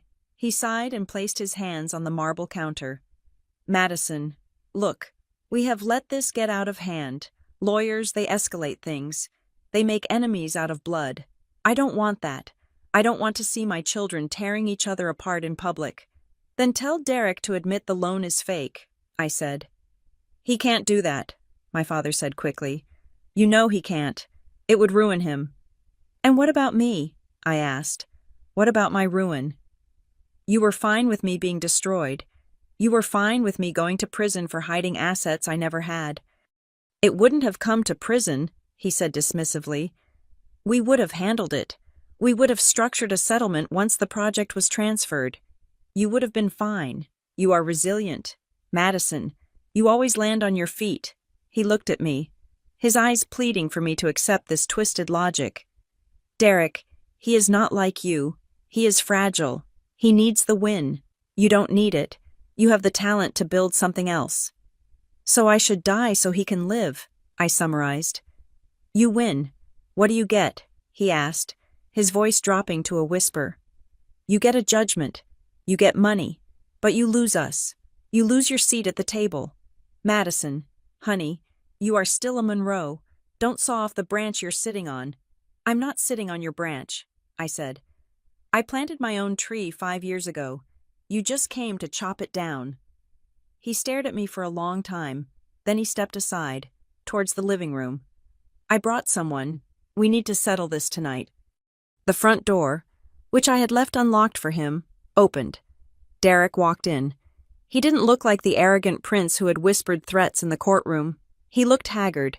He smelled of scotch and mints. He walked to the kitchen island and stood next to our father, presenting a united front of male incompetence. Maddie, Derek said. He tried to smile, but it looked like a grimace. Look, Dad is right. The lawyers are getting rich, and we are getting screwed. I have a proposal.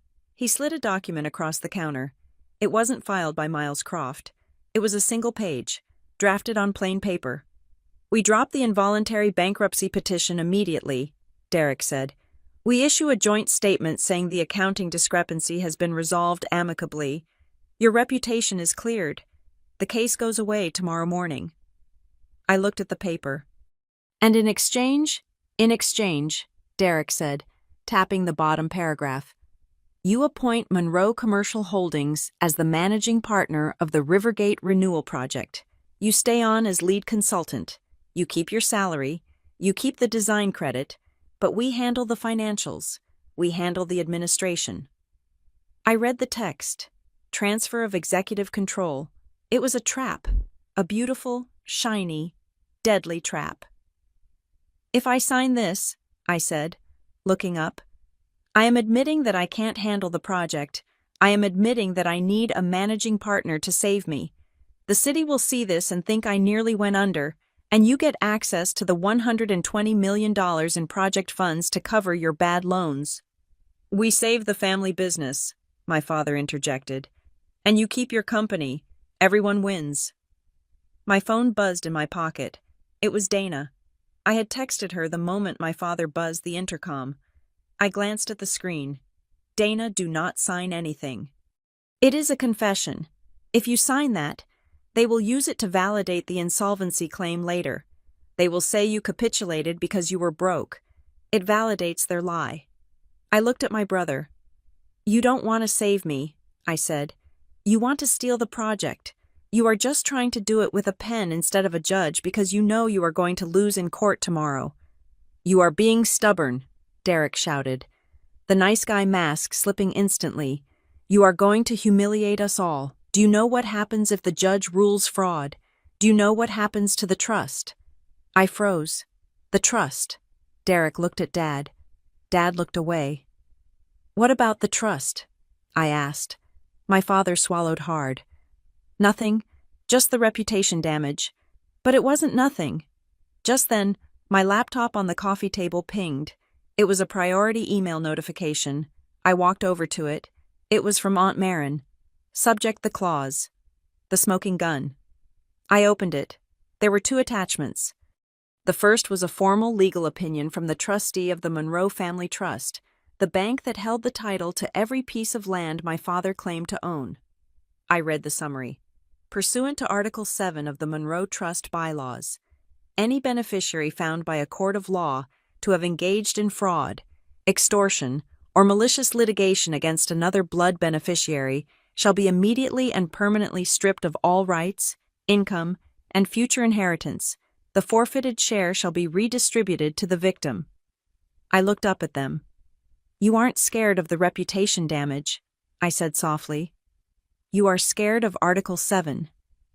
Derek went white. How do you know about Article 7? Grandfather knew you, I said. He knew someone like you would be born.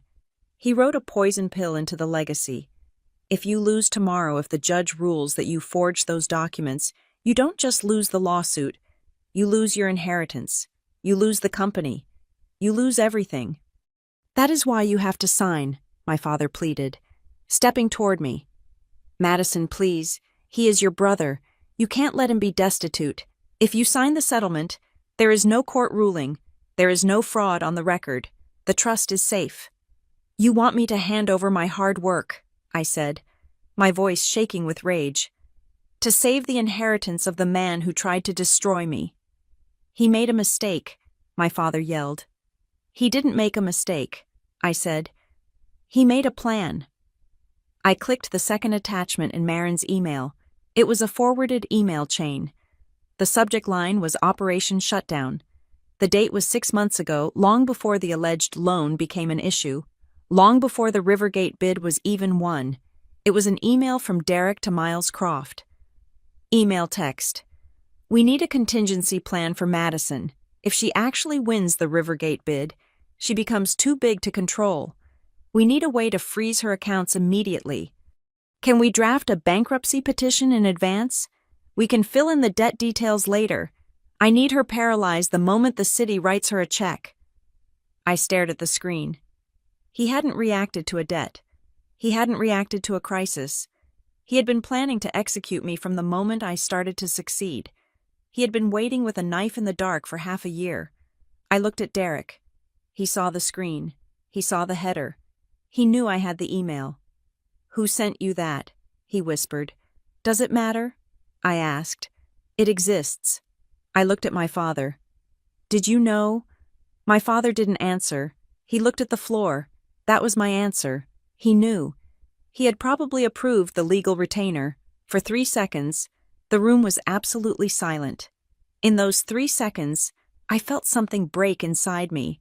It wasn't my resolve. It was the last, lingering hope that maybe, just maybe, this was all a misunderstanding, that maybe they loved me in some twisted, broken way, but they didn't. They looked at me and saw a resource to be exploited or a threat to be neutralized. They had planned my destruction over business lunches. Get out, I said. Madison, my father started. Get out, I screamed. It was the first time I had raised my voice in years. It came from the bottom of my lungs, a release of 30 years of being the quiet one, the obedient one, the one at the kids' table. Get out of my house, get out of my company, and tell your lawyer to bring his toothbrush tomorrow, because after I show this email to the judge, he is not going home. Derek looked at me with pure hatred. You are going to regret this. You are going to be all alone. I have been alone in this family for my entire life, I said. I just didn't realize it until now. They left. The door clicked shut. I stood there in the silence, trembling. I walked to the window and looked out at the city again. I felt lighter. The heaviness of the obligation, the guilt of the daughter, the fear of their disapproval, it was all gone. They had played their final card. They had tried to use love as a weapon, but the gun was empty. I sat down at my laptop and forwarded the email chain to Dana Whitlock. Subject, the final nail, message. No settlements, no mercy. We finish it. I didn't sleep that night. I showered, dressed in my sharpest navy suit, and drank black coffee while watching the sun rise over the buildings I was going to build. When I walked into the courthouse the next morning, I didn't look at the floor. I didn't look for my parents in the gallery. I walked straight to the plaintiff's table, paused, and looked Derek in the eye. He looked like a ghost. He knew what was coming. Good morning, Derek, I said. I didn't wait for an answer. I walked to my seat, opened my file, and waited for the judge to ask the question that would end the Monroe family as we knew it. The final day of the hearing did not begin with a bang. It began with the desperate, grinding sound of Miles Croft trying to reassemble a narrative that had already shattered into dust. The courtroom was packed to capacity. The air conditioning was fighting a losing battle against the collective body heat of reporters, creditors, and the curious elite of Charlotte who had come to watch the Monroe dynasty devour itself. Derek sat at the plaintiff's table, his posture rigid, staring at a spot on the wall as if he could bore a hole through it and escape. My parents were behind him, no longer playing the role of the aggrieved nobility. They looked small. They looked like people waiting for a biopsy result they already knew was malignant. Croft was at the podium, sweating through his silk collar. "Your Honor," Croft stammered, shuffling papers that seemed to tremble in his hands. "While the defense has engaged in theatrical distractions, we must return to the core issue. Insolvency is not just a matter of bank balances, it is a matter of trajectory. We argue that Haven Ridge's rapid expansion constitutes a fiduciary risk. The $4.2 million loan was a stabilizer. The fact that Ms. Cook refuses to acknowledge it proves she is in denial about her company's health." He was repeating the same lines from day one. It was pathetic. It was the sound of a man who had no cards left but refused to fold because he knew the house owner was watching. Judge Leland Hart did not look impressed. He was leaning back in his leather chair, tapping a pen against his chin. He let Croft ramble for another 2 minutes before he leaned forward. "Mr. Croft," the judge said. His voice was not loud, but it silenced the room instantly. "You keep using that word. Insolvent." "Yes, Your Honor," Croft said, blinking rapidly. "I have a question," the judge continued, picking up a thick file from his bench, the binder Dana had submitted on the first day. "This court deals with bankruptcies every day. Usually, the debtor is hiding from creditors. Usually, the debtor has no contracts. Yet, here we have a debtor who was, just last month, awarded the Rivergate Renewal Project." The judge opened the file. "I have reviewed the city's vetting process. It is exhaustive. They audited Ms. Cook's financials for 6 months. They checked her liquidity, they checked her credit, and then they handed her a contract capitalized at $120 million. Judge Hart took off his glasses and stared at Croft. "Are you suggesting, Counselor, that the City of Charlotte, the Municipal Bond Authority, and the private equity partners are all incompetent? Are you suggesting they all missed this insolvency that only your client seems to see?" "Well, Your Honor," Croft stuttered. "Government bureaucracy can be slow. They may not have seen the hidden risks." "Hidden risks," the judge repeated, "or hidden agendas. Ms. Whitlock," the judge nodded to my table. "You may proceed." Dana stood up. She didn't walk to the podium. She stood right next to me, a visual anchor of support. "Thank you, Your Honor," Dana said. "Mr. Croft talks about hidden things. We would like to bring a few of them into the light." She pointed to the large projection screen. "First," Dana said, "let us address the source of the petitioner's so-called intelligence." The screen flashed. It was the email I had sent about the Boise storage unit. "This court issued a temporary restraining order based on the petitioner's claim that my client was moving assets to Boise, Idaho," Dana said. "A claim that appeared in their filing 36 hours after my client sent this email to exactly 3 people. There is no storage unit in Boise," Dana declared, her voice ringing off the mahogany walls. It was a trap, a fiction created to catch a spy, and the petitioner walked right into it. She clicked the remote. The screen changed to the building access logs. "We have sworn testimony from Ms. Lila Grant, a former employee of Haven Ridge," Dana continued. "She admits to accessing the network unauthorized at 2 a.m. She admits to downloading the specific financial files that ended up in Mr. Monroe's possession, and she admits she did so because she was being blackmailed by an investigator hired by Mr. Croft's firm." A murmur rippled through the gallery. I saw my mother put a hand over her mouth. "This is not due diligence, Your Honor," Dana said. "This is corporate espionage. This is witness tampering, and it renders every single piece of evidence submitted by the petitioner fruit of the poisonous tree." Croft jumped up. "Objection. This is hearsay. Ms. Grant is a disgruntled employee. Ms. Grant is a cooperating witness who has turned over her text messages," Dana shot back.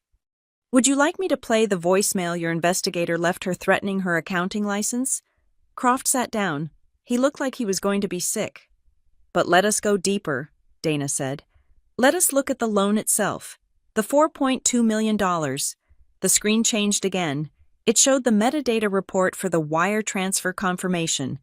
Mr. Croft submitted this document as proof of payment, Dana said. But the metadata shows it was created 3 days ago on a computer registered to Monroe Commercial Holdings. It was created using a template. It is a forgery. And the signature on the promissory note. Dana clicked again. The pixelated halo around my name appeared. It was lifted from a trust document dated 10 years ago. My client never signed this note. It is a cut-and-paste job. I looked at Derek. He wasn't looking at the screen. He was looking at his hands. He was trembling. So we have espionage, Dana summarized. We have forgery. We have blackmail. But the question remains, why? Why would a wealthy real estate family go to such criminal lengths to destroy their own daughter's company? Dana turned to the judge. We found the answer in the bank records of the petitioner. The screen changed to a timeline. It was the 18-minute round-trip graphic. On November 12th, 2 years ago, the date of the alleged loan, Monroe Commercial Holdings transferred $4.2 million to Derek Monroe's personal account, Dana explained. 18 minutes later, Derek Monroe transferred that same amount back to a shell company owned by the parent firm. Why move the money in a circle? Dana asked rhetorically. She clicked the final slide. It was a screenshot of a loan covenant from Liberty Regional Bank. Because on that day, Dana said, pointing to the date, Monroe Commercial Holdings was facing a liquidity audit.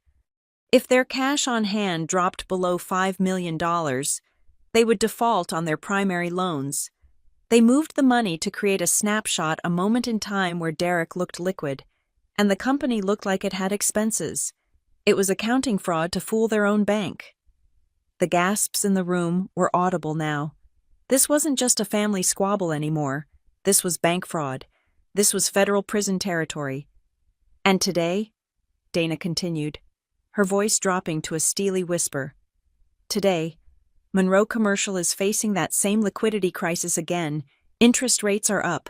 Their malls are empty. They are drowning. She turned and pointed an accusing finger straight at my father. They didn't sue Madison Cook because she owed them money. They sued her because she won the Rivergate project. They needed to seize control of her company so they could access the $120 million in city funds to pay off their own toxic debt. They weren't trying to save her. They were trying to use her as a human shield to save themselves. The silence that followed was absolute. It was the silence of a guillotine blade hanging at the top of its arc. Judge Hart looked at the screen. He looked at the metadata. He looked at the 18-minute loop. And then he looked at Derek Monroe. Mr. Monroe, the judge said. Do you have anything to say? Derek opened his mouth. He looked at Croft. Croft stared at the table. He looked at our father. Our father was staring at the floor. A broken, gray man. Derek croaked. It was a misunderstanding. A misunderstanding, Judge Hart repeated. He sounded tired. You forged a signature. You forged a bank wire. You blackmailed a witness. You filed a false petition in federal court. And you tried to destroy a legitimate business for your own gain. The judge picked up his gavel. He didn't slam it. He held it, weighing it. This court finds the involuntary petition filed by Derek Monroe to be without merit. Judge Hart ruled. It is dismissed with prejudice. That means you cannot refile it, ever. He turned a page in his notebook. Furthermore, due to the egregious nature of the bad faith litigation, the fraud on the court, and the criminal implications of the evidence presented, I am sanctioning the petitioner for the full amount of the debtor's legal fees, and, the judge continued, his eyes locking onto Miles Croft, I am referring the entire record of this proceeding, including the metadata regarding the forgery and the witness tampering allegations, to the United States Attorney's Office for the Western District of North Carolina for criminal investigation. We are adjourned, the judge said. He banged the gavel. For a moment, no one moved. The sound rang in the air, final and devastating. Then, the chaos started. Reporters jumped up, rushing for the doors to file their stories. The gallery erupted in whispers. I stood up. I felt light. physically light. The weight that had been sitting on my chest since I was a child, the weight of needing their approval, of fearing their judgment was gone. I looked at the table across the aisle. Derek was still sitting there. He looked like he had been hollowed out. He wasn't just a man who had lost a lawsuit. He was a man who had just realized that the Clause 7 of the grandfather's trust was about to kick in. He had used family money to attack family. He was disinherited. He was broke, and he was likely going to be indicted. My mother was weeping. But it wasn't the performance she had given on day one. This was real. She was crying for the country club membership she would lose. She was crying for the face that had just been ripped off. My father finally looked up. He met my eyes. I didn't see the titan of industry anymore. I saw a fraud. I saw a man who had been playing a shell game for 40 years and had finally run out of shells. He looked at me with a mixture of fear and pleading, as if he expected me to fix it, as if he expected the dutiful daughter to step in and say, "It is okay, Dad. I will pay the bill." But I wasn't that daughter anymore. I turned to Dana. "Thank you," I said. "You earned it," she said, closing her briefcase. "You built the truth. I just presented it." I walked out of the courtroom. I didn't stop to talk to the press. I didn't stop to gloat at my brother. I walked down the marble hallway, my heels clicking a steady rhythm on the floor. Outside, the sun was blindingly bright. The humidity of Charlotte hit me, thick and familiar. I took a deep breath. It smelled of exhaust and honeysuckle and wet concrete. It smelled like work. I took my phone out of my pocket. I had 17 missed calls from my mother. I blocked the number. Then I blocked my father. Then Derek. I opened my email and sent a message to my team at Haven Ridge. "The suit is dismissed. We won. Get the crews back to Rivergate. We have concrete to pour at Oro 700 tomorrow." I didn't feel triumphant. I didn't feel happy. Exactly. I felt clean. I felt like a building that had been stripped down to the steel, the rotten wood removed, the weak foundation dug out and replaced with stone. I walked to my car, got in, and drove toward the river. I had a project to build. I had a skyline to change. And for the first time in my life, the name on the building wasn't going to be Monroe. It was going to be mine. Thank you so much for listening to my story. It was a long road to justice, but standing in that courtroom was worth every second of the struggle.